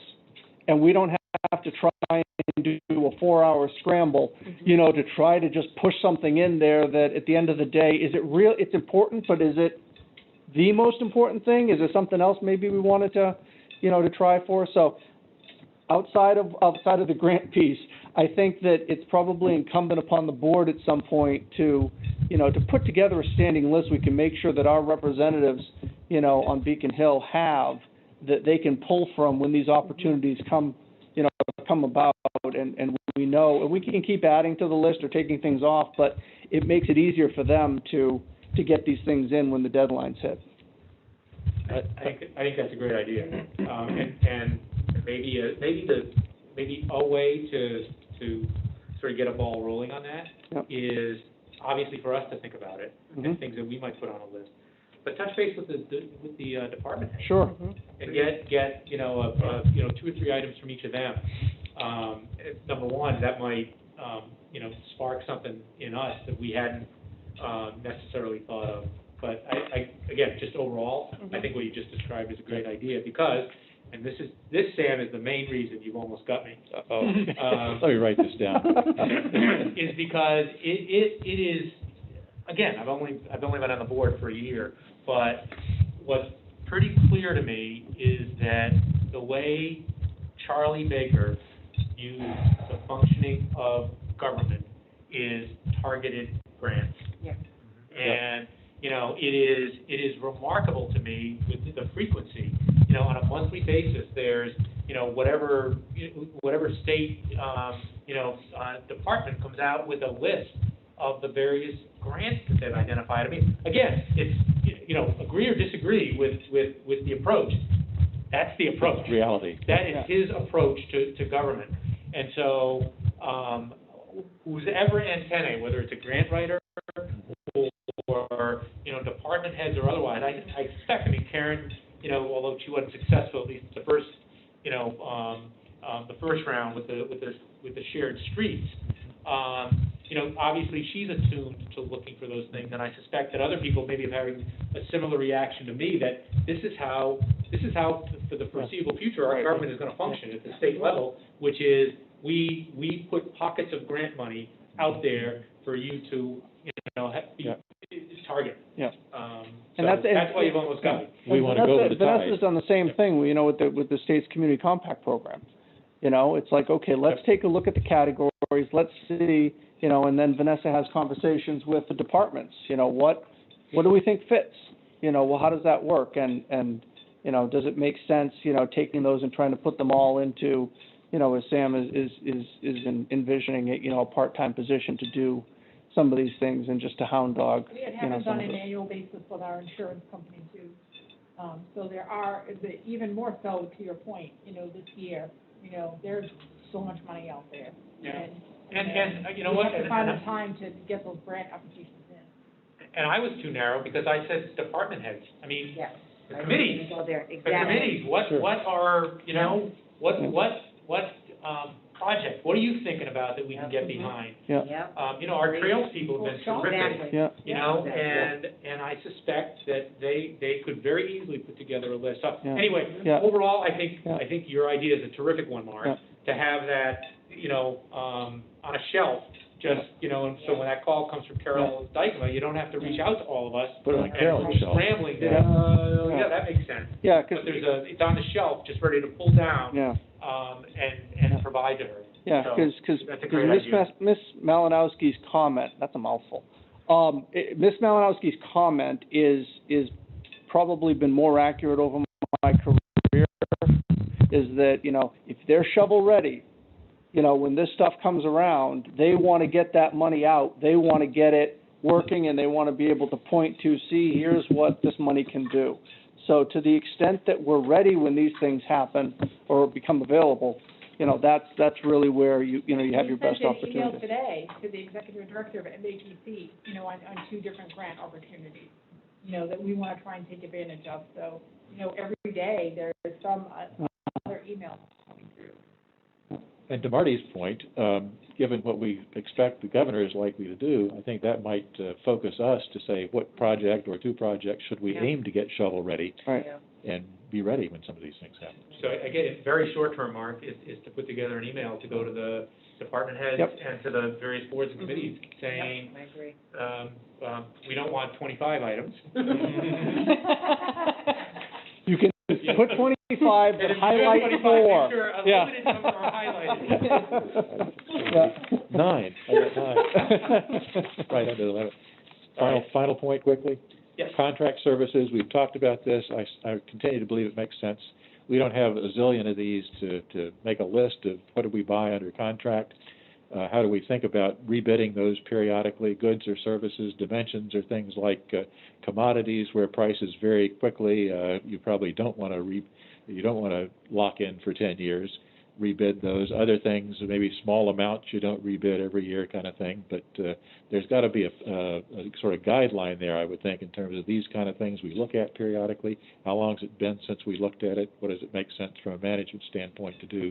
I think we could put that structure together very quickly, and that might be an interesting thing to look at. So that's it. Just following up on that, it would be interesting to me, and I know one of the reasons we haven't done this in the past is I don't think it's fair, either in perception or reality, to focus on a particular contract, and let's think about rebidding it. It's got to be global. Sure. But when you think about it in terms of global, I have no idea, which is maybe shame on me, but I have no idea how many different services the town contracts for. Obviously, legal services we're aware of, but I don't know, we may contract for some IT services. Consulting, I don't know. Engineering, landscaping, commodities, less But some of those though, I mean, a lot of the DPW ones, they get rebid on a regular basis. Sure. Yeah, I'm not saying but they don't. when it comes to legal services, financial services, some of those don't get bid quite as often. And then there's the conversation I think that, the board needs to be aware of, at least during, we're talking about this is, sometimes you go out to bid so that you can make sure that you're still being competitive, or, that you're getting the best rate. And sometimes, you're going out to bid because you want something new. And sometimes, you've just got to make sure, when you're going out to bid, why you're going out to bid. And sometimes rate isn't the key thing that you're looking for, actually. It's not. Sometimes to gain efficiencies or gain better services, and that you end up paying more. I would guess there are fewer than 50 of these, just pulling a number totally off the top I'm of my happy to head. put together something. I think it would be interesting to It understand. may exist in the accounting department already. I don't know if it's 100% updated, but we would start there and see. So I can give you, Every contract is supposed to be Vendor. filed with the town. So I can give you a list by, by department, by, the service, by department and frequency. Whether it's a 3-year contract, whether it's a 1-year contract, whether it's just, that it's existing. So for example, council, we hire council. We had to put that back out to bid. And when it was last bid, if you have that information, that'd be interesting. Yeah. Chelsea, do you want to add anything to this? I know this was one of the things that was high on your list. Yeah, I mean, I think it's like what Mark said, if we have to have a reason to go out to bid. And I also think, are we looking for a better service? And if we think we're going to get a better service, we should look at what other towns are doing to make sure that if we do spend the time to go out to bid and go through the process, that we are going to get something that we're looking for. Right, and I agree with all of that. Yep. But also for me, there's a peace of mind aspect to it. And I would be a lot more comfortable if I just, again, the same way that there's up on the shelf, there's a list of projects that if funds become available, it just would be nice that on the same shelf, there were a list of all of the folks that the town of Southborough or a board or committee or otherwise in the town of Southborough is contracting with. Yeah. Again, Great. just my peace of mind would be, you know, in a lot better shape if I had ready access to that. Yeah. I'm not gonna know them all off the top of my head, and Right. 99 times out of 100, there's never gonna be an issue or a question, but knowing it's there would be nice. Right. Whether anything's ever done with it, it's just good to know. Good baseline data, Agreed. yeah. Yeah. You Yeah, might no, look at that and I'm say, happy to prepare that. Mr. Stivers, you don't have any more highlighted. 8 minutes, Oh, that's my right. gosh. Not counting the questions and the extraneous comments. I don't think it'll take very long for mine, I hope not, but unless I'm ready to start charging through, okay. Go for it. The first one is just, I guess, Mr. Purple, this is one actually that just immediately gets tossed into your lap. And just, what steps, just make sure that we are aware, we are covered for all of the potential COVID-19 reimbursements, grants, we've talked a little bit about grants, et cetera, that the town is eligible for. And so I'll toss that immediately to you. Sure. From our conversations, it sounds like we're in pretty good shape along those lines, but maybe describe exactly where we are. Yeah, I mean, I just had a conversation with the town accountant today, and that's one of the issues with closing out fiscal 20 is because we're taking all of the COVID-related expenses, and the board had voted to establish that, you know, that fund, so that all those are going into that fund, which will then be submitted for reimbursement. Well, every time, you know, we go back and you know, checks with the departments, do you have anything else? Oh, yeah, I think this should go. So it's one more thing that's kind of preventing us from closing up shop on 20. You know, I know that the accountant has been very diligent. You know, she's been working with Neil Espasi, you know, and making sure that we're going to get this reimbursement correct. And, you know, there are things that now in fiscal 21 that we're still in, you know, going to be incurring, you know, moving forward. The glut of them, I think, has been taken care of. You know, we're not seeing big things anymore. It's smaller things at this point. And, you know, I'm hoping that, you know, sometime, you know, later this month and that we'll be submitting, you know, our reimbursement for, you know, for these COVID-related items. Okay, so you're confident that we are on top of all of this? Yes, yeah, I think, you know, there's a good, you know, there's good, you know, the accountant is in sync with the departments, the need, because again, it's not every department. You know, you've basically got, you know, you've got police, you've got fire, you've got public works, you've got board of health, you've got town clerk, you know, there's some treasure issues. Everybody wants to make sure that the library, we're putting in for the bags, you know, for the curbside, but, you know, so I think we've taken a pretty broad brush approach and making sure that we've reached out to everybody saying, you know, things that and the schools are a separate entity. The schools have separate pots of money, you know, that they're pulling from, and I know that I've had this conversation with the superintendent. He's been pretty diligent about making sure that he's turned over every rock that he can. So I'm pretty comfortable that you know, that we've uncovered everything, you know, for 20, and we'll continue to track things in 21 and, you know, and make, you know, another submittal, you know, probably, you know, sometime, you know, in the fall. So it sounds like that will be part of, a further discussion about this will be part of the... On the 18th. On the 18th, yes. with the finance director. Yep. Perfect. And just one question. Sure. We are submitting, even if the FY20 budget had savings from another area, we're still submitting for COVID-related costs, even if we had a budget to cover it. Correct. Okay. Yes. Yeah. Yeah. The second one is I've got it captioned diversity and inclusion.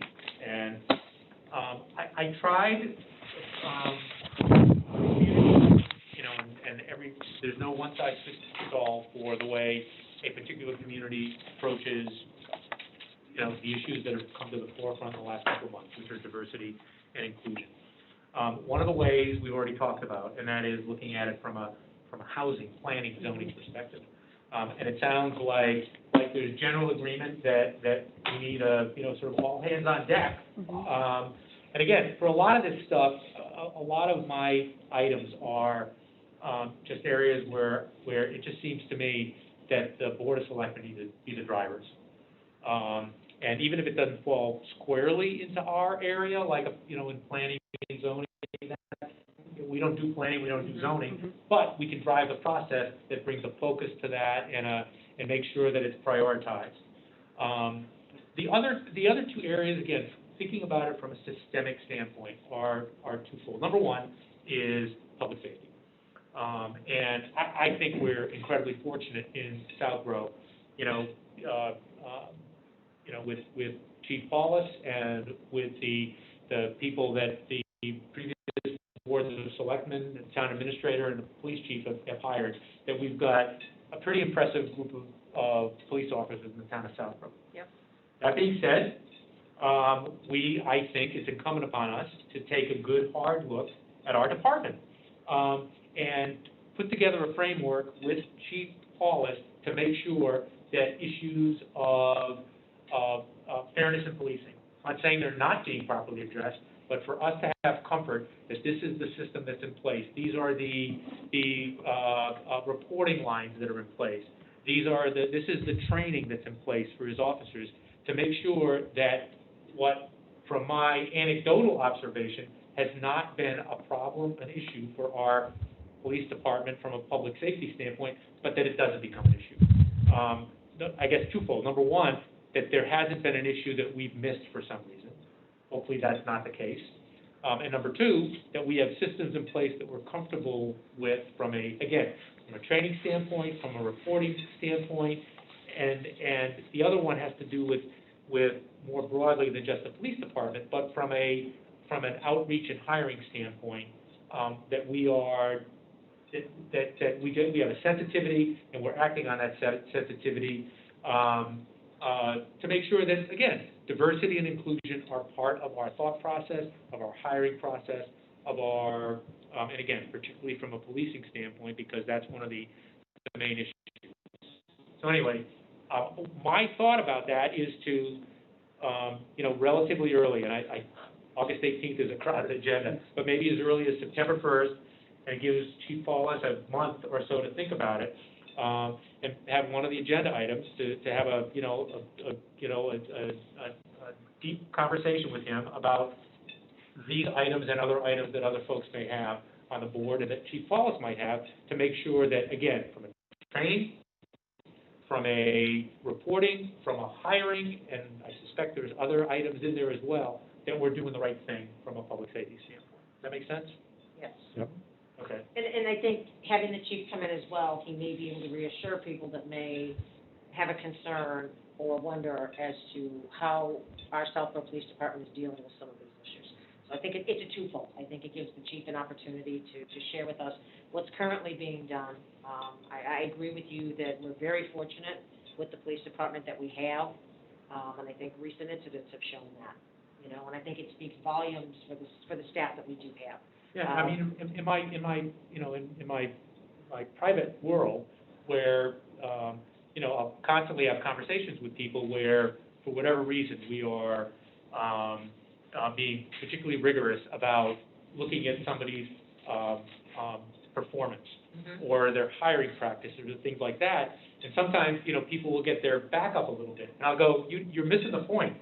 If you're doing this the right way, you should be welcoming this opportunity." And that is my message to Chief Paulus. If he's watching, and in terms of communicating, we think you're doing things the right way. We hope you're doing things the right way. We hope that at least again, my perception anecdotally is that we're very fortunate in the way our public safety functions are operating in Southborough.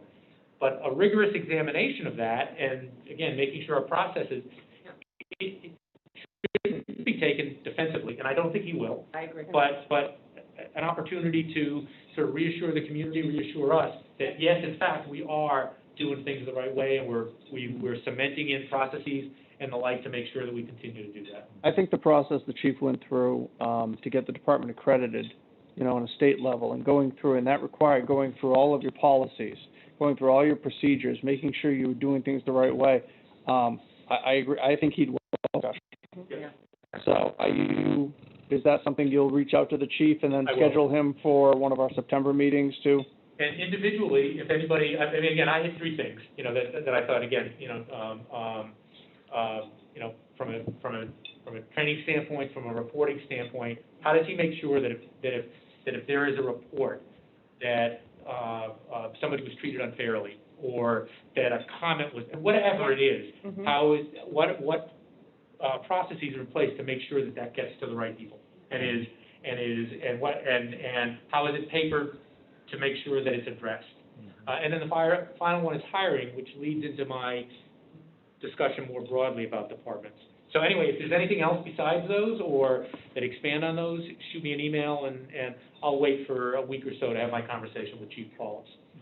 And this is just from both the training and the reporting perspective. Obviously, you know, DPW, recreation, they don't have the opportunity, the nature for the sort of contact with the community that a police department does, a fire department, rescue outfit. That being said, they do have two things. Number one, they have contact with the public, and they have customer service, you know, responsibilities and the like. And they also do hiring. And so I guess what I would like to include or suggest including in our discussions with the department heads, and maybe even as part of their evaluations, what sort of training do they have for their employees and for themselves on issues relating to diversity and equity? What sort of processes do they have in place that if, again, not a police context, to make sure that if there are issues raised from a customer service or otherwise, that those are reported properly, make their way to them, make their way to you, Mr. Purple, and again, are papered properly and also addressed properly from a supervisory and other standpoint. And from a hiring standpoint, I know that again, at our office, you know, on the one hand, we thought we had a perfectly, and probably did have a perfectly fair, in a general sense, hiring practice. But it wasn't, we changed it several years ago to make sure that not only were we, you know, conducting the review of resumes and interviews and everything like that, in a fair and equitable way, but that outreach was an incredibly important part of that. And that you can be fair with who you interview and how you review it, et cetera, but you haven't necessarily been, not fair, but you haven't been as expansive as you could be in terms of who you are reaching out to make them aware of openings in your department. You know, there are an awful lot of people who might not even think about applying for a job in Southborough.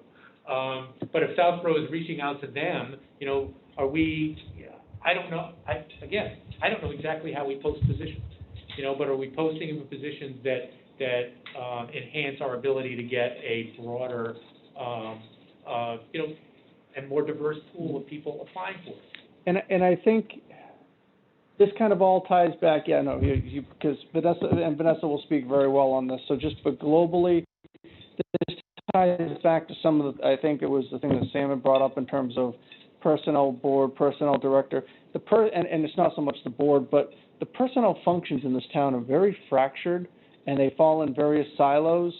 So while, you know, it would be great, you know, Vanessa is very, very good and stays on top of how we should do things and you know, and how we should conduct interviews and how we should, you know, where we should do our outreach for hiring and making sure that we've got maximum diversity in our processes. But, you know, if it's an elected department, they may conduct their own hiring process. If, you know, you've got a strong fire chief, you've got a DPW director which operates under a special act which has full hire and fire authority, okay?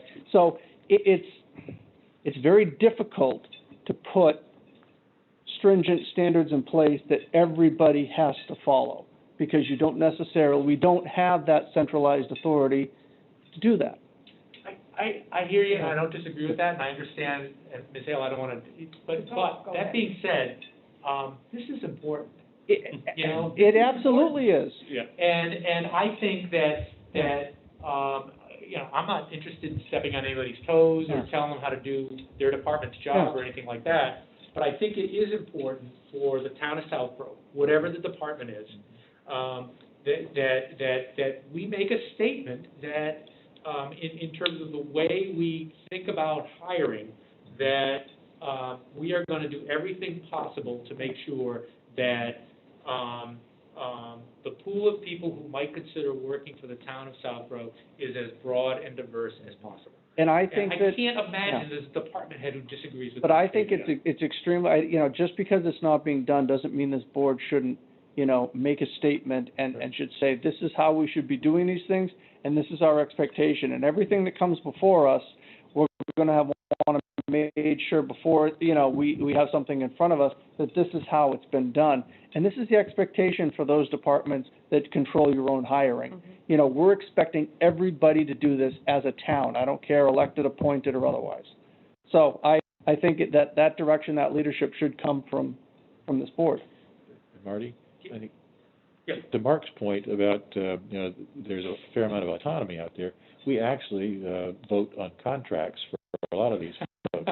So I think making it clear that when your contract comes up for renewal, one of the things we're going to be looking at is what kind of job you've done in terms of diversity, inclusion, and so forth. So I think it's important to notify people on the front end so they have an opportunity to focus on that. And the other, and just to pile on to that comment, Sam, is that some boards and committees which do the hiring for certain positions, you appoint those boards and committees. Right. So you know, so I guess your expectations can have longer tentacles in terms of, you know, reaching where you need to reach for, not everybody, but a majority. But communicating clearly, I think, even places where we may not have as direct a connection, Yes. to communicate the expectation, I think that Yep. word sort of floats through And I don't the think, environment. you know, maybe I'm too optimistic about this, well, I don't think so. I don't think we are ultimately going to have to be particularly heavy-handed about this. You shouldn't have to be. You know, I agree. it really is one of those things where again, I'm going back to my office's experience, where once, and I can't remember who, you know, whether it was our HR department or what, but, you know, just came up with a very simple idea that you need to be more proactive in, for instance, from a hiring perspective, identifying. And of course, you have a duh moment. You go, well, yeah, of course we need to be. And so it may be as simple as that again, we provide that proactive push to make sure that again, when the town of Southborough is hiring, this is how we're going about it. Sometimes it's a forest for the trees issue. But I think It's too close. The practice and the process, I think others would be hard pressed not to somewhat follow. I agree. I think it's a rigid standard, and it would be really hard to not, to some level, follow that. So now, implicit in everything that I've been saying is, you know, some towns have put together diversity, inclusion, equity committees. I think the Board of Selectmen should have ownership of that in Southborough. And I don't think we need, you know, we're a small enough town, it's a small enough universe for us to be responsible for making sure that again, having this conversation to make sure that the systems are in place from a public safety standpoint, from a hiring standpoint, to try to push on the housing diversity. I think we should own that as opposed to setting up a separate, you know, again, some towns have done it, some towns haven't. I just think I'd be more comfortable with us owning it. I agree. And it seems like everybody's nodding. I would too, yeah. I think Mrs. Hale would still like I'm sorry. a moment of your time. Once I start going, That's All right, all go right. ahead. No, you know, I know the board has a lot on their plate, but, you know, I think this, particular topic is such a critical priority for our community. There are a lot of folks that attended that vigil this summer that really want that conversation to continue. As you hit the nail on the head, Mr. Chairman, as far as the recruiting goes, we have a lot of room for improvement in this area. You know, it's little things like, well, we don't do blind resume review. You know, we don't reach out to professional diversity networks. You know, we stick with a very narrow area. I've had conversations with department heads over the summer about advertising in some of those areas. They didn't want to spend the money on it. you know, I think spending another $200 or $300, you know, to get our ads posted in some of these areas is, again, you know, seeing the forest through the trees is so important. You know, it becomes very difficult because a lot of our employees are appointed by elected boards. You know, so to, you know, Mr. Purple's comment earlier, you know, that's, having the tone set from the Board of Selectmen, you know, I think is really important. We don't have a Human Rights Commission. We don't have a Diversity and Inclusion Committee. We really, frankly, are a little late to this conversation, in my personal opinion. Because we haven't spent a lot of time talking about it, and I think it's really critical at this point. So, you know, I could make a list of a dozen things that I think, you know, Southborough could do better in this area. But it starts from recruiting. Our workforce is you know, not a diverse workforce. But I think we have to start by doing more outreach and spending the money, even though, you know, it is money that, you know, might not be in a particular budget. You know, finding money to work on recruiting in these particular areas is an important point. Yeah, I agree with you. All right, well, I since we have at least some control over the purse strings, you know, So she will work that directly makes with you to put together a plan for consideration. No, that's great to hear. Good. Marty? Yes. Quick comment. I think that, I agree with you that we're accountable and we ought to take the lead in it. I think that the reason is we are actually best positioned to make something happen here versus creating another committee. So if we actually do that and nothing happens over the next 3 months, 6 months, or whatever, then I think maybe we have a conversation about a committee to sort of hold our feet to the fire potentially. Or shame on us. Yeah, I hope that won't be necessary.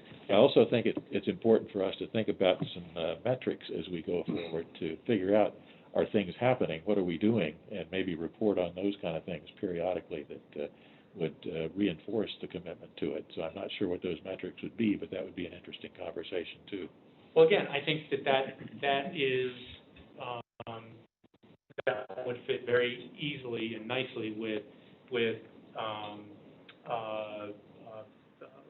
again, from a training standpoint, from a reporting standpoint, from a hiring standpoint, into the evaluation of the department heads. Yep. Yeah, we use an online applicant tracking system now, and I think that's, you know, an easy way, Mr. Cyrus, for us to track those metrics. It can tell you, you know, where the job posting was pulled from. You know, was it the MMA? Was it LinkedIn? Was it, you know, a diversity network of some type? So yeah, and it can be a little again. It can be frustrating because again, the you know, Southborough is in a little island, and it's not the easiest thing in the world for the outreach to bear fruit. But you got to start with the outreach. Yeah, right. But you know, Vanessa says that all the time. You know, you know, the results may not come out the way you want. We may not get, you know, a big group of diverse candidates in that, but that doesn't mean we shouldn't try. Right. Bingo. So, you know, we have to, you know, you have to make the efforts, you have to do the outreach, and then, you know, hopefully that bears fruit. Okay, next on my item is our meetings and other boards and committees. Plus, I mean, I don't have too much of an issue with or idea about our meetings. The one thing, particularly when we're on Zoom, is the possibility, I felt badly a couple of times when, you know, particularly in looking at our agendas, we're going to have some long meetings coming up, where, because we have public comment at the end, that, you know, somebody's been, you know, you kind of have to wait around for a long time for your opportunity to public comment. So anyway, my thought was to maybe do it twice, and maybe have a public comment right when the meeting, is there something somebody wants to bring up? Great, give them the opportunity, and if you want to go on to your business, fine, and then, after we've spent however much time, have a second opportunity for, so just bookend it. Yep, I like that. So, you know, we've done it both ways as well. We used to have public comment at the beginning. Right. I switched to, when we went to Zoom, to having it at the end. And I think when we had live meetings, I think I led with it, and a number of times, if we had a public hearing scheduled that night, then I would come to it later. But typically, when we were meeting live up at the townhouse, we'd try to do it up front at the beginning. But with Zoom, some of the feedback was if people were having difficulties logging in, then they would have missed that opportunity to Yep. participate in public comment. So when we did the Zoom meetings, I had put it at the end, but there's no reason why we couldn't. I think that's a And great idea. the purpose of public comment is usually, Ben, for issues that aren't on the agenda. I want to bring something up, I want to bring something to the board's attention, which, could maybe generate an agenda item at some point in the future.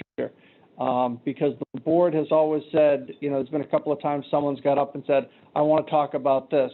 Oh, okay, well, that's coming up on our agenda as an item, so if you'd like to hold your comment until then, we'll take comments when the item comes Yep. up. So I don't know that you need to do it twice, but, figuring out where you want to do it and understanding that those are things, things that aren't on the agenda that you want to bring to our attention or talk about, that's the time to do it.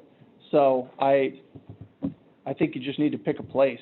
And we've tried it both ways, and I think I'm gonna pick two places. I like Okay. that, because I again, like if that. somebody's. that hasn't been tried yet, so why not? Okay. Traffic, And again, if I'm right, then great, I was right, and having it at both ends. If I'm wrong, that's fine, then we can decide which seems to work better. Yeah, So, Much better to try twice. like it. and then just from I love the fact that, on Thursday or Friday, not just our agenda comes out, but all of the documents Yeah. relating to that agenda come out. And I understand that we've got more, administrative support than other boards and committees. But again, I don't want to have it be a dictate or a mandate or something like that, at least not yet. But to sort of push our other, particularly committees that we appoint, but even more broadly than that. Again, because I think, Sam, you're right. If we set a good, if we articulate this as something that's important to the town, Yeah. then it makes it much more difficult for somebody to say, well, screw that. Yeah. We're not going to do it. Well, then, eventually you get isolated, and why aren't you doing it? Right. And I just find it incredibly valuable to have that information. I suspect that people who are trying to follow our business find it incredibly valuable to be able to pull up what it is we're going to be looking at. Yep. Yep. And maybe, Mark, your thoughts on the best way to get some are already doing it, I think, but to make sure that, we sort of move in the direction of having all of the committees and ultimately maybe all the boards who have meetings to really just as simple as to post with your agenda all of the materials that you're going to consider in that meeting. Right. Seems pretty simple. Yeah. You set a deadline for when, if something's going to be on the agenda, Yeah. I need to have the backup materials for it by this time certain, so you can post the agenda and the packet material at the same time. So is it simply, Mark, what's the best way to communicate that to boards and commissions other than us, voicing, sort of general, agreement with it at this meeting? What's the best way to do it? I think it's probably best coming from the chair, that this is what we would like to see, and going out to the chairs of the committee, of the various boards and committees. All right. But to a point that, this is how we do, and we're trying to, more transparency and things like that, and this is what you expect. All right, I think done. the other piece, which is a little afield of what you're talking about, is just staying on top of minutes and things like that. I have conversations with a lot of you that, well, I wanted to look something up and I can't find it, and my knee jerk is, well, just minutes. Well, the minutes aren't there. I haven't seen minutes for a period of time. There's still the issue. I think it was you, Mr. Chairman, that had asked about CPC reports, right? Was it you? Yeah. And 2015 or 16, I think, is the last one that's up online, and I made several requests, for CPC, just to get those reports up so that people look at them, because that's why we end up with public records requests and everything, and that's why whenever I get a public records request through this great software, which I believe was part of a community compact grant initially, is that I make sure that all the results of those are published. So people so people can go in and they can look at them and they can see the results of them, and all of that is laid out there. But that's what happens when you can't find the information readily. I've got to go asking for it, and I've got to make somebody work twice as hard as they should. So, I feel people's pain though Yeah. on the minutes, Yeah. just because they don't have the administrative Administrative support that support. we Yeah. do. So Yeah. I don't disagree with you at all. yeah. And minutes, good minutes are tough to do. Yeah. Tough to do right, and, you know, There we go. we're very Very fortunate, fortunate. like I said, to have somebody who does them well. And, when I got here and the woman who was doing them and that, her minutes were great. And then, when she decided she didn't want to do it anymore, trying to find somebody to pick them up, I mean, I was told by the board that my minutes stunk, and they didn't want me doing them anymore, when I was trying to fill in on stuff. So it's very difficult to do and do it well. So maybe what I'll think about doing is a gentler nudge in the communication to the committees.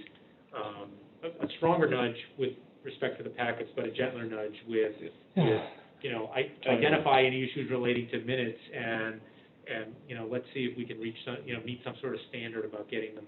Because you're right, I mean, I've looked at some boards, Yeah. trying to find out stuff legitimately, and it's like, what's the last? I mean, look, this board knows better than anybody. There's requirements as when we're supposed to, and when you're supposed to have them done and approved, and if not approved within the time period, a draft version, and so. Raksha was sitting down there going, wait a minute, you're talking about process? Yeah. You haven't had a chance to talk yet? She just lights up when we say Like process, Catherine so. Can we just go back to the pre-meeting packets for 1 second? Yep.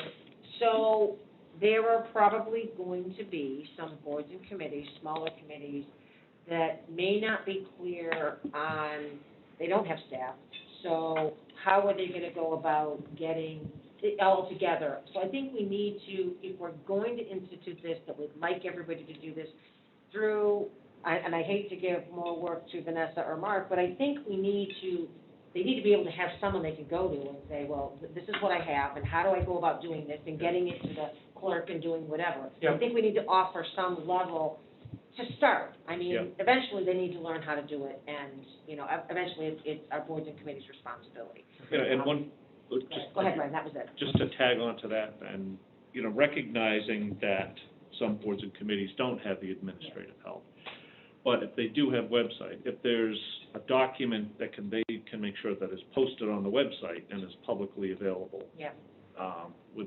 Within 48 hours, Yeah. or as concurrent with the posting of the agenda. And I'll Yeah.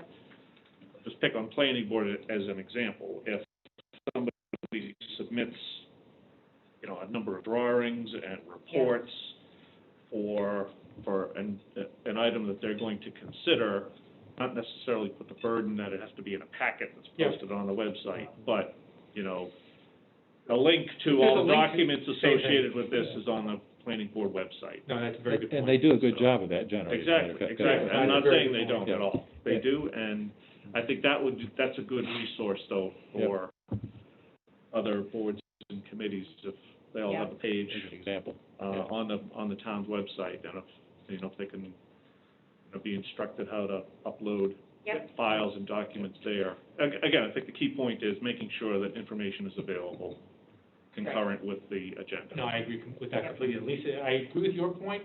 It is, I think it's, in a lot of respects, it's a mindset. Agreed. Because if they're gonna have a meeting on Wednesday, they're gonna have to have the stuff for Wednesday. I agree. It just means thinking about it 3 or 4 days earlier. Right, and how do you get it up? I mean, and again, I'm just saying, not everybody's tech savvy, some of our committees may have people that aren't as tech savvy. So I think it's all about the guidance that we can give. Yep. If someone has a question how to do this, if they go to Mark, they can go to Vanessa, we let them know who they can go to. Typically, if you show somebody something once, they can do it themselves after that. And I think a lot of times too, it's, the town clerk has been very good about, okay, if you're gonna send me this, and you want me to post this, this is what I need, this is how he's been good about, saying this is how I need it, and helping you to figure out how you need to give it to him so that he can make sure it gets posted correctly. No, I agree, but if we're giving the directive, we shouldn't be adding on to the clerk's responsibility. Correct. When he doesn't fall under us, he's kind of his own island, so Right. to speak, because he's elected. So again, it's just a matter of how we want to give, who do we want to pinpoint when you give this, directive, this is the best way to do things. It's you know, the board completely agrees, and I agree, transparency is always the answer. Yep.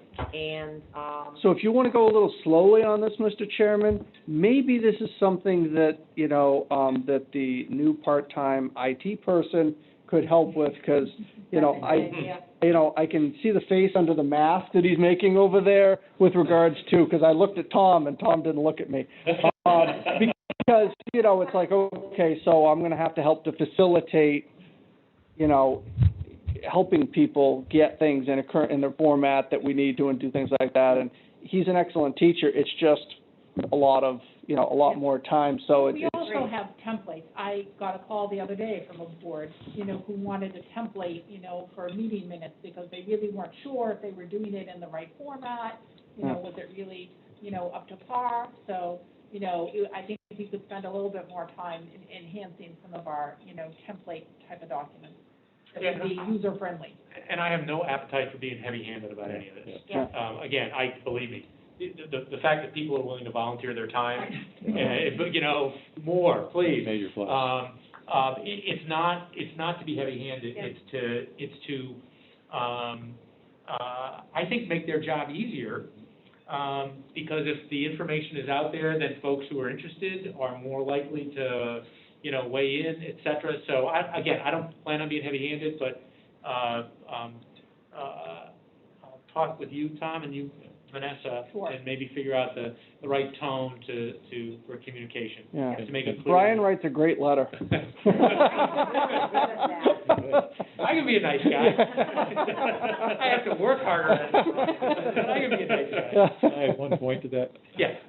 To Lisa's point, I don't think this is as big a lift as maybe people think, because I attend a lot of these meetings, and very frequently, material actually has been sent out to board members or committee members a few days before the meeting. So the material is there, it's available, and I think really the issue is largely the how do we do it? Exactly. And if we can help with that, I think we'll see And a thinking real about it. jump.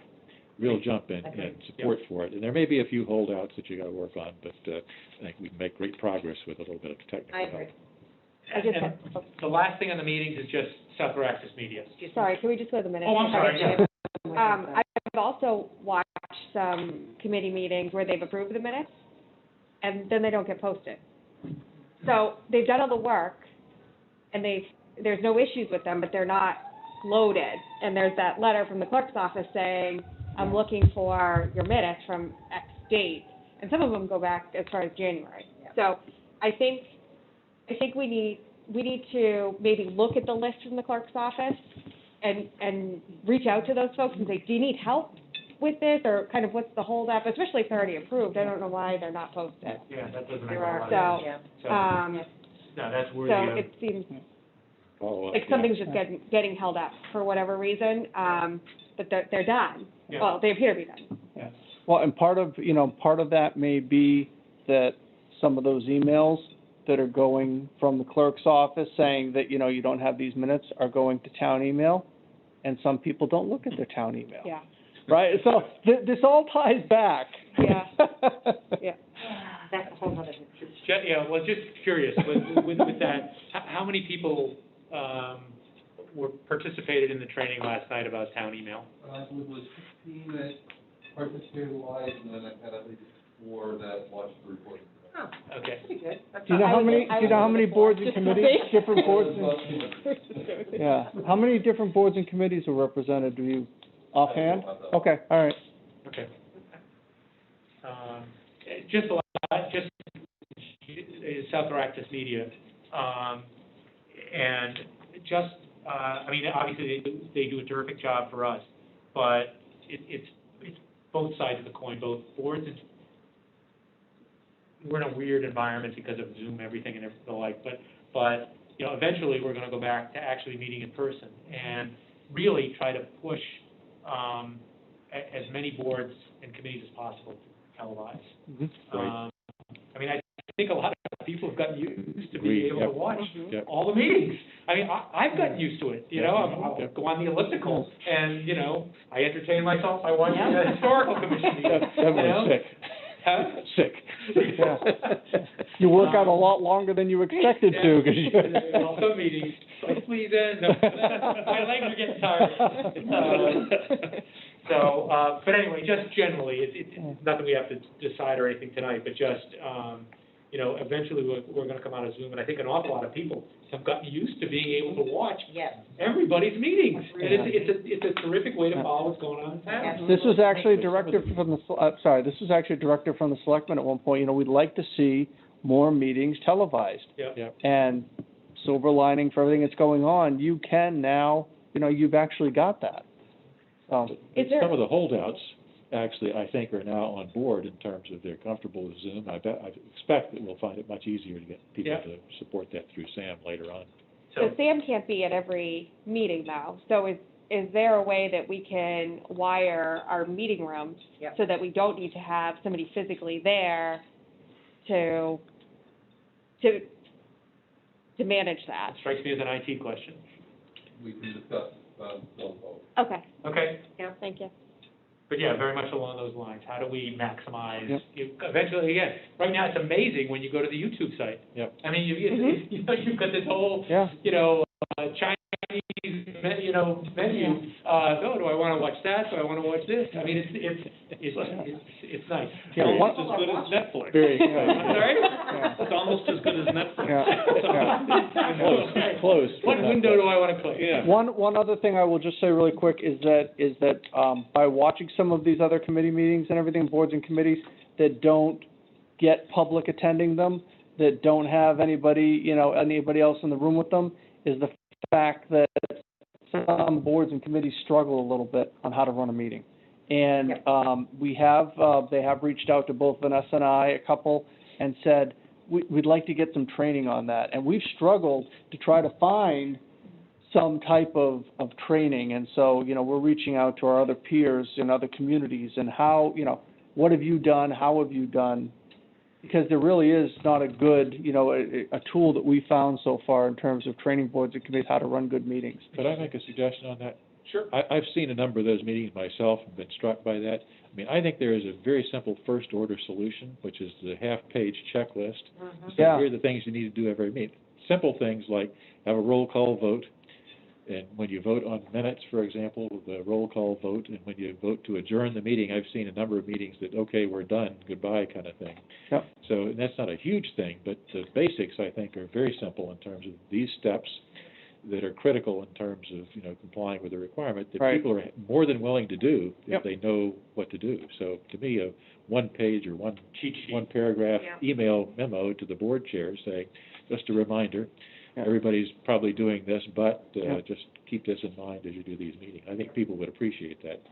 Now, Mr. Chairman, Tom's done a great job of writing up a script like that.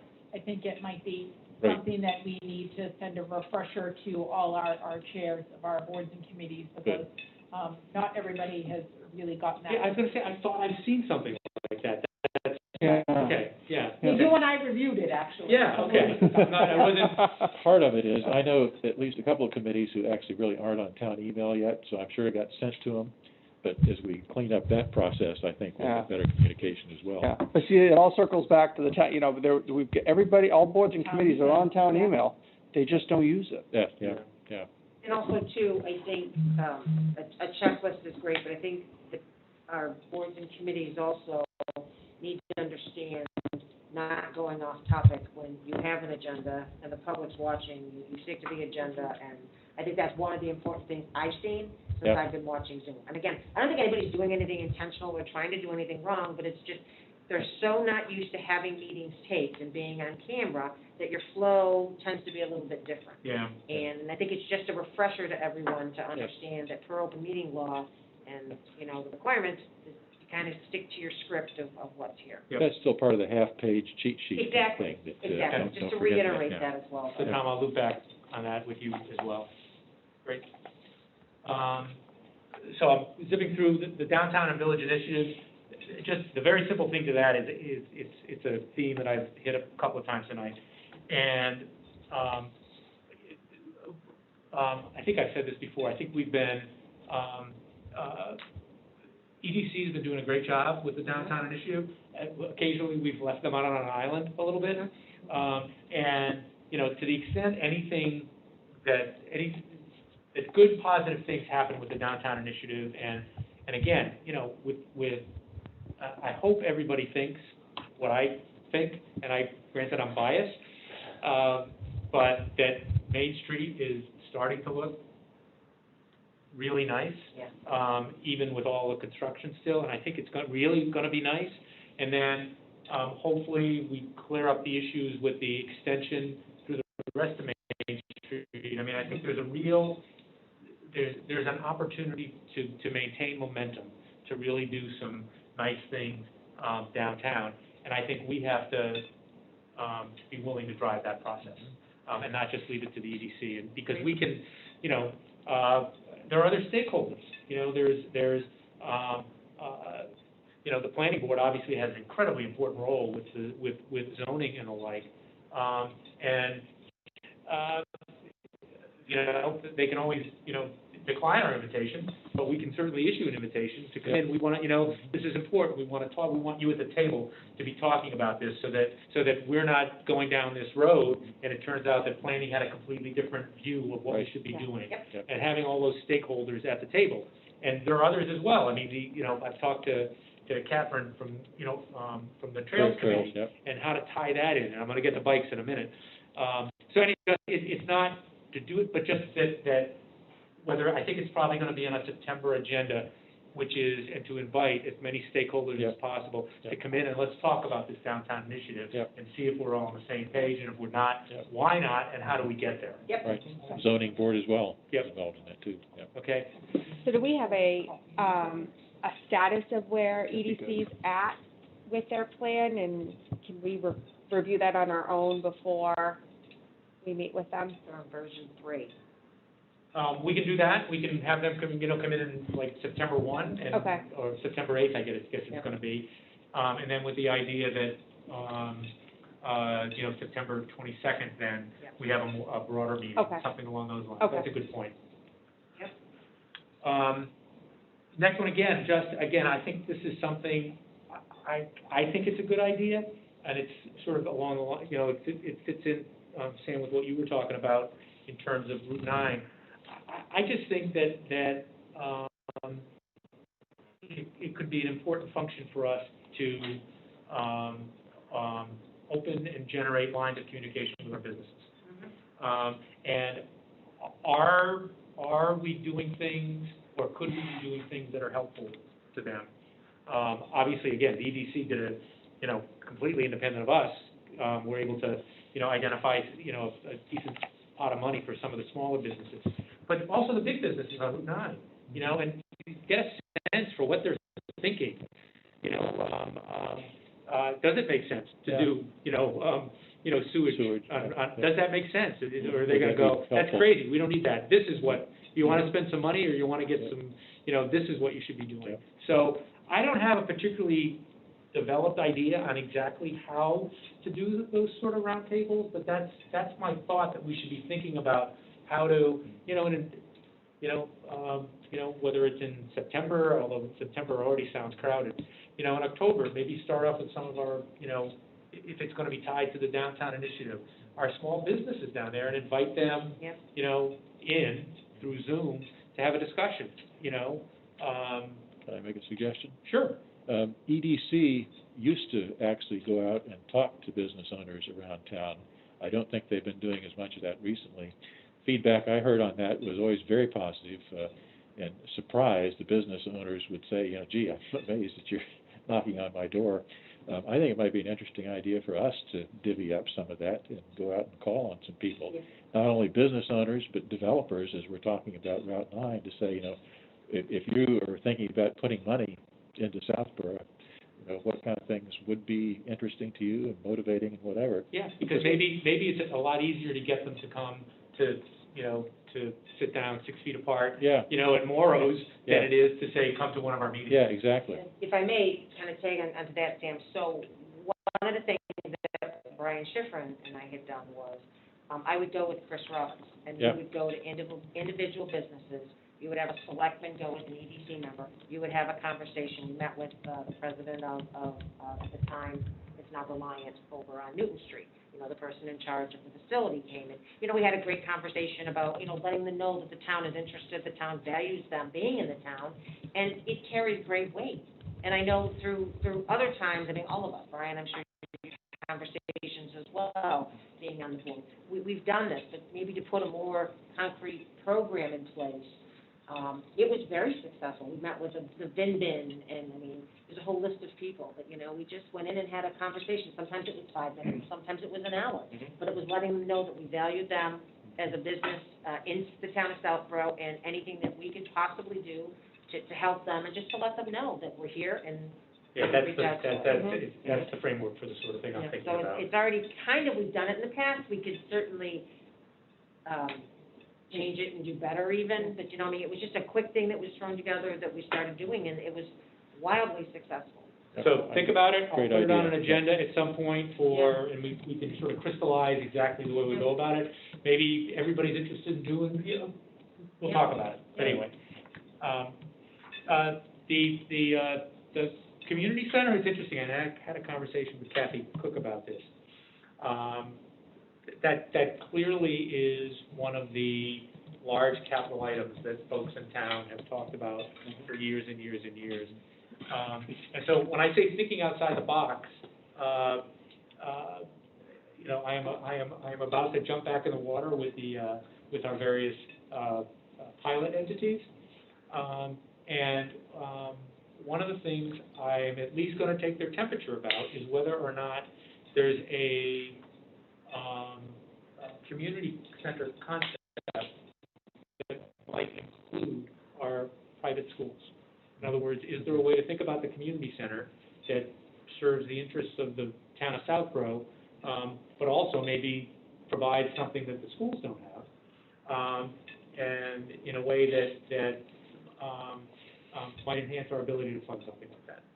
So anyway, just, it is, that's why I say in terms of thinking outside the box, it is, anyway, so I have no idea, my conversation with them might be, are you out of your mind? And that's fine, it wouldn't do the first time. You know, But, and I mean, again, you're sitting in a public-private partnership, yeah, right? This- So this, I was just gonna go down that road, that this was an out-of-the-box concept. Yeah. You know, when we were thinking of improvements to, or new public safety, it was always focused on, you know, how could we modify what we have already? Yeah.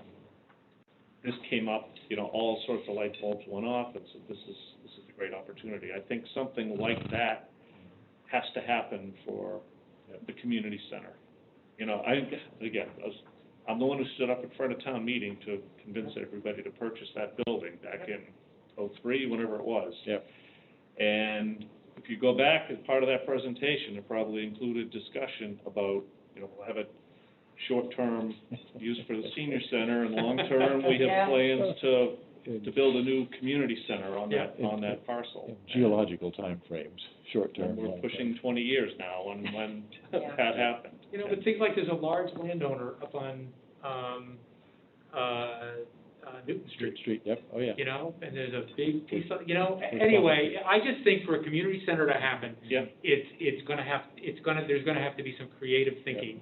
I agree. And, you know, trying to tie in the schools, again, identifying some large landowners who are incredibly philanthropic in their view, and might be, intrigued with, assisting the town in that way.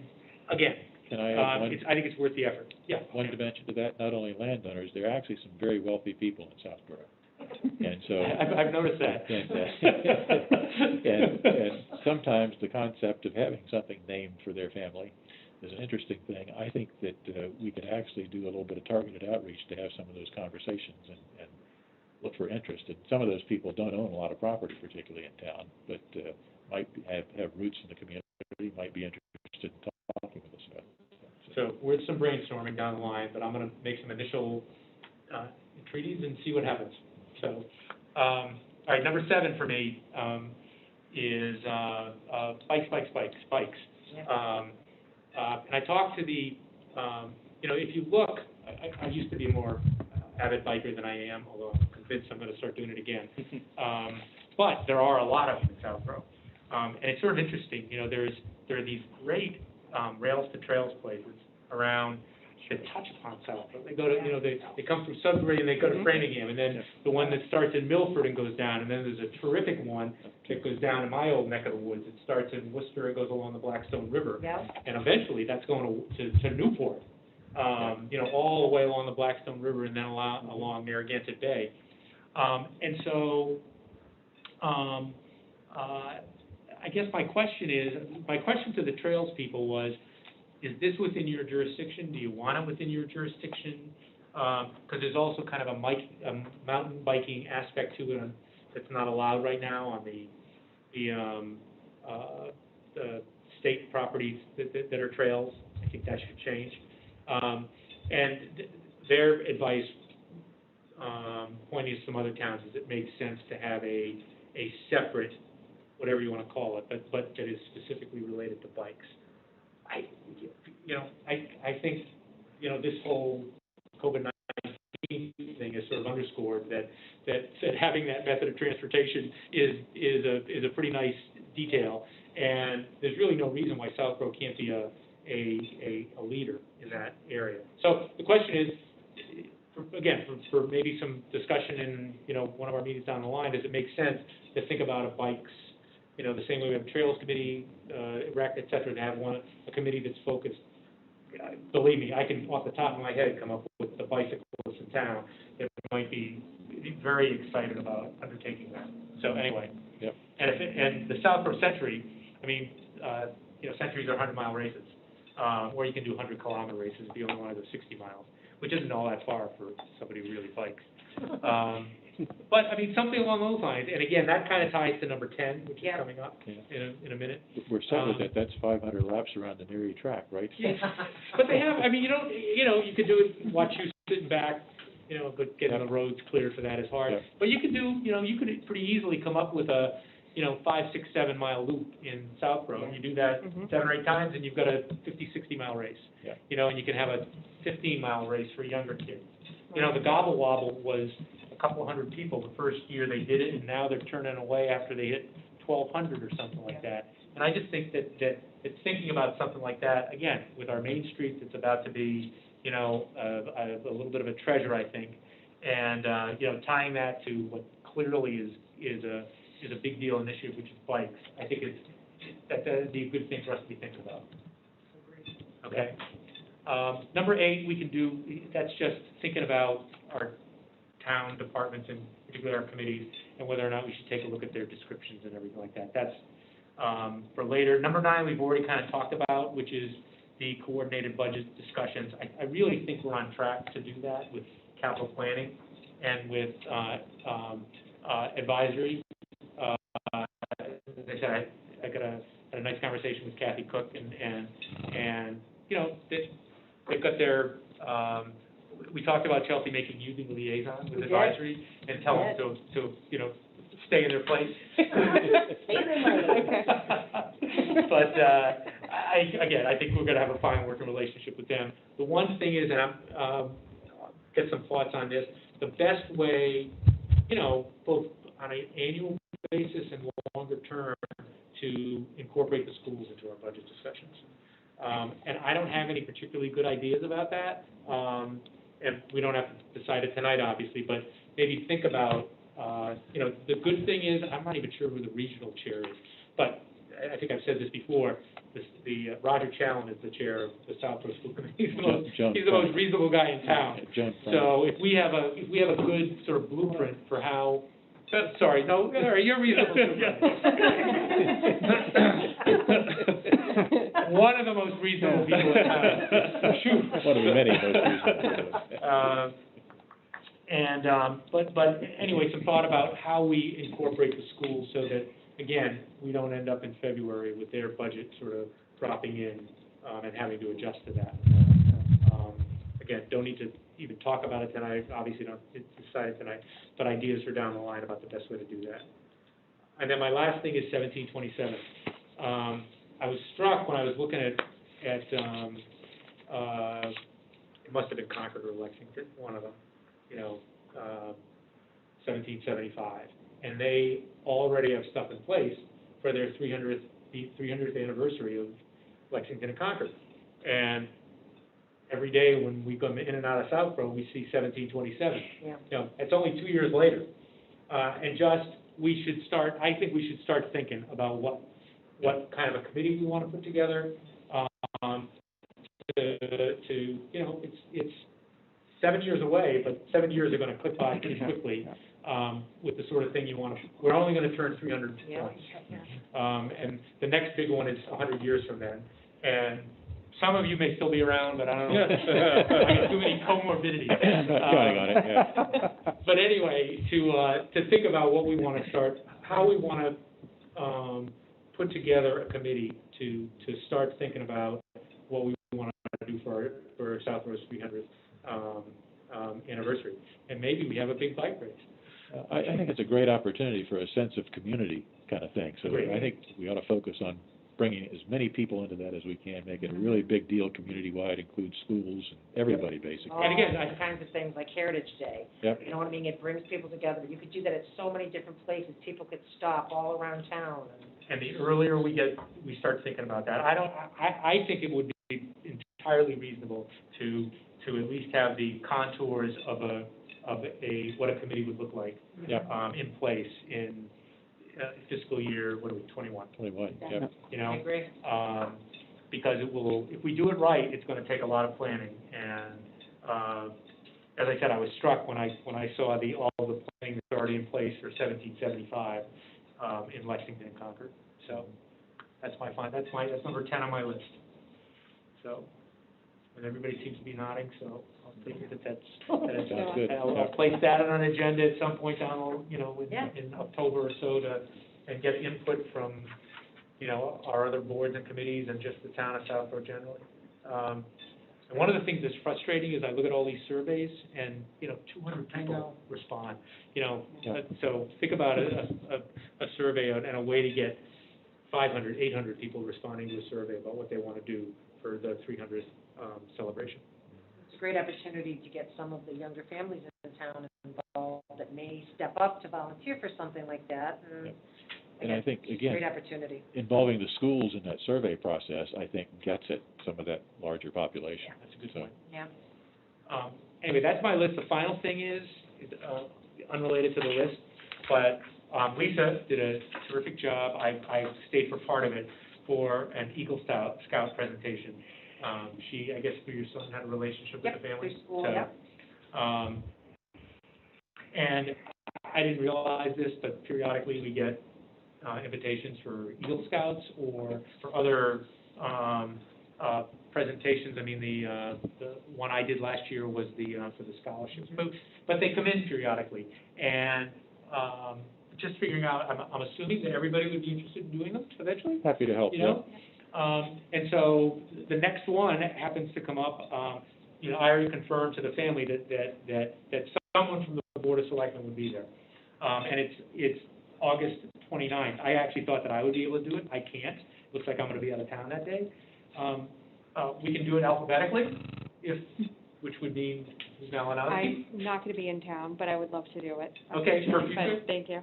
Mr. Shea, you around on the 29th? What day of the week is it? I think it's a 29th? Saturday, August 29th. Saturday, yeah. Saturday, I should be around. Yep. Another Eagle Scout Yeah. It's an Eagle Scout. presentation? Yeah. Yep. Yeah, it's a Saturday, right? Are you around? I'm around, having been an Eagle Scout, I'm happy to do it. Oh, well, Uh-huh. do you mind? Not at all. But go ahead if you want. No? Mr. Stivers? Executive decision?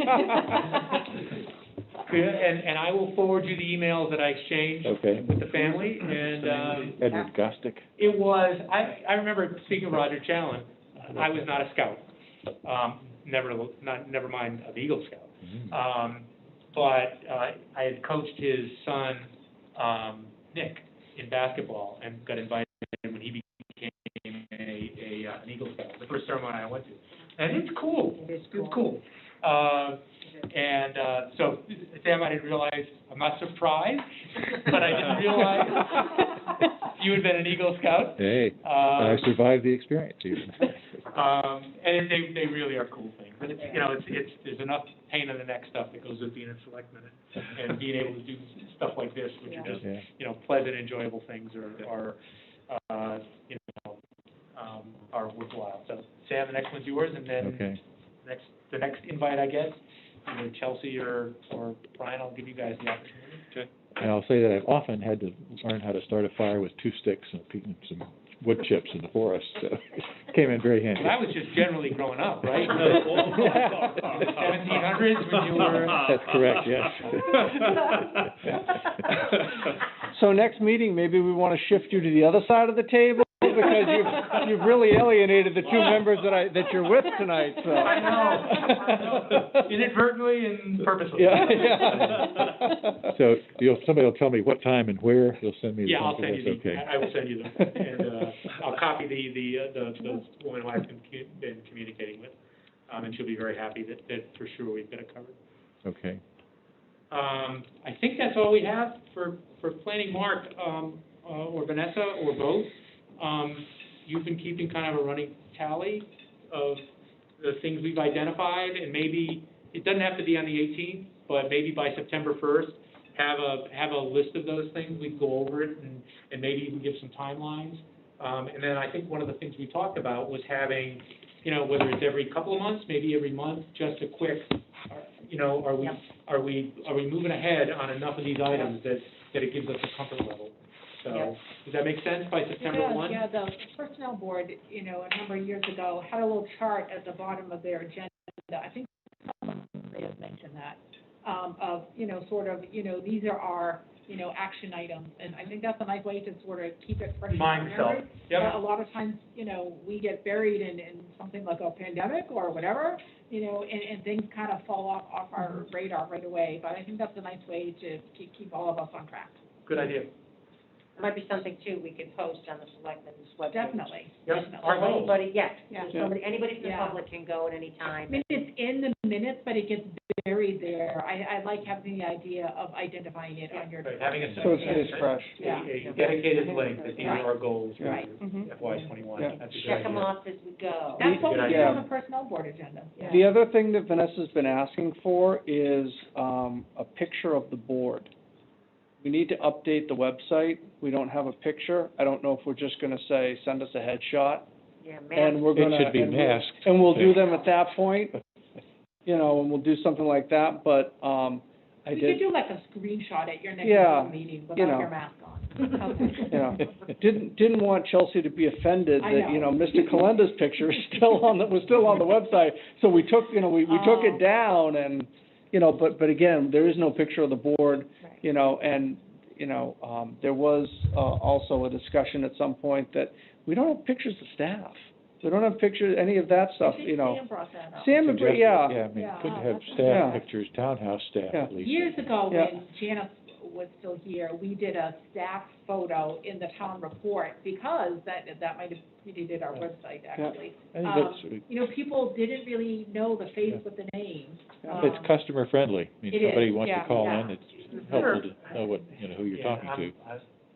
Is there a reason where if all of us are available, we couldn't, whether it's outside the townhouse, outside this building, get together some Saturday morning or some Tuesday afternoon and stand there, And hold your breath. Hold our breath. stand there with our mask on, and then go, ready, 1, 2, 3, Yeah. take our mask off and take the picture. I Yeah. mean, is there, I'm fine with that. is there any reason, I mean, that's just, Yeah. As long as you're comfortable, Yeah. we are. Yeah, yeah. happy to So do that. let's, Yeah.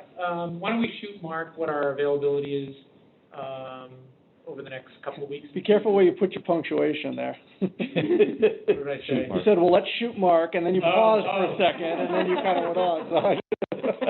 Give him a mask on for that, he couldn't see us smiling. Yeah, yeah. Alienating a So- third person. Yeah, So- yeah, there's at least all about process, how are we gonna do it? But we could, maybe it'd be nice to take the picture out back by the new playground at the back of the, Yeah, townhouse. and it's the new playground, it's pretty Yeah, cool. it's been getting some use, and they put, Arrow came out the other day, put the fence in and everything in that. It looks really nice. Is everybody around this week? I am. Yeah, generally, yeah. Yeah. With a little advance notice, I Yeah, so we're leaving Saturday, Yeah. away all next week, so anytime before then I'm available. Okay. Pick a time. I'm flexible. I'll send some I'll put my times. kids in the Yeah. playground.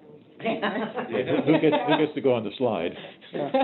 And then, again. Then it's gonna be just like a Zoom. That would be nice. I don't think that violates Governor Baker's dictates, mandates. So we'll whatever. email the board tomorrow about trying to find a good time to do that. Okay.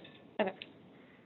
All right, that's a lot of ground to cover. So to the extent that we're prepared to start working on our goals, we can go ahead and do that and provide updates Absolutely.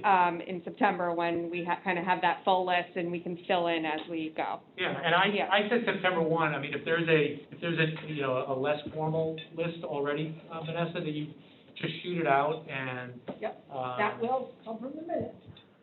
Okay. Yeah. And as I said, because I plan to start touching base with the, Definitely. with the pilot people again, although they still don't know exactly what they're doing from a school perspective, so, Like, it's gonna be tough for I don't everybody. think anybody. for everybody. Yeah. Anything else anybody has tonight? Motion to adjourn. Adjourn. Did you make that motion? I just did. Did you second it? I did. All in favor? Aye. Aye. Thank you, everybody. Thank you. Again, I think that's a lot of ground we covered. Good progress. Thank you, Tom.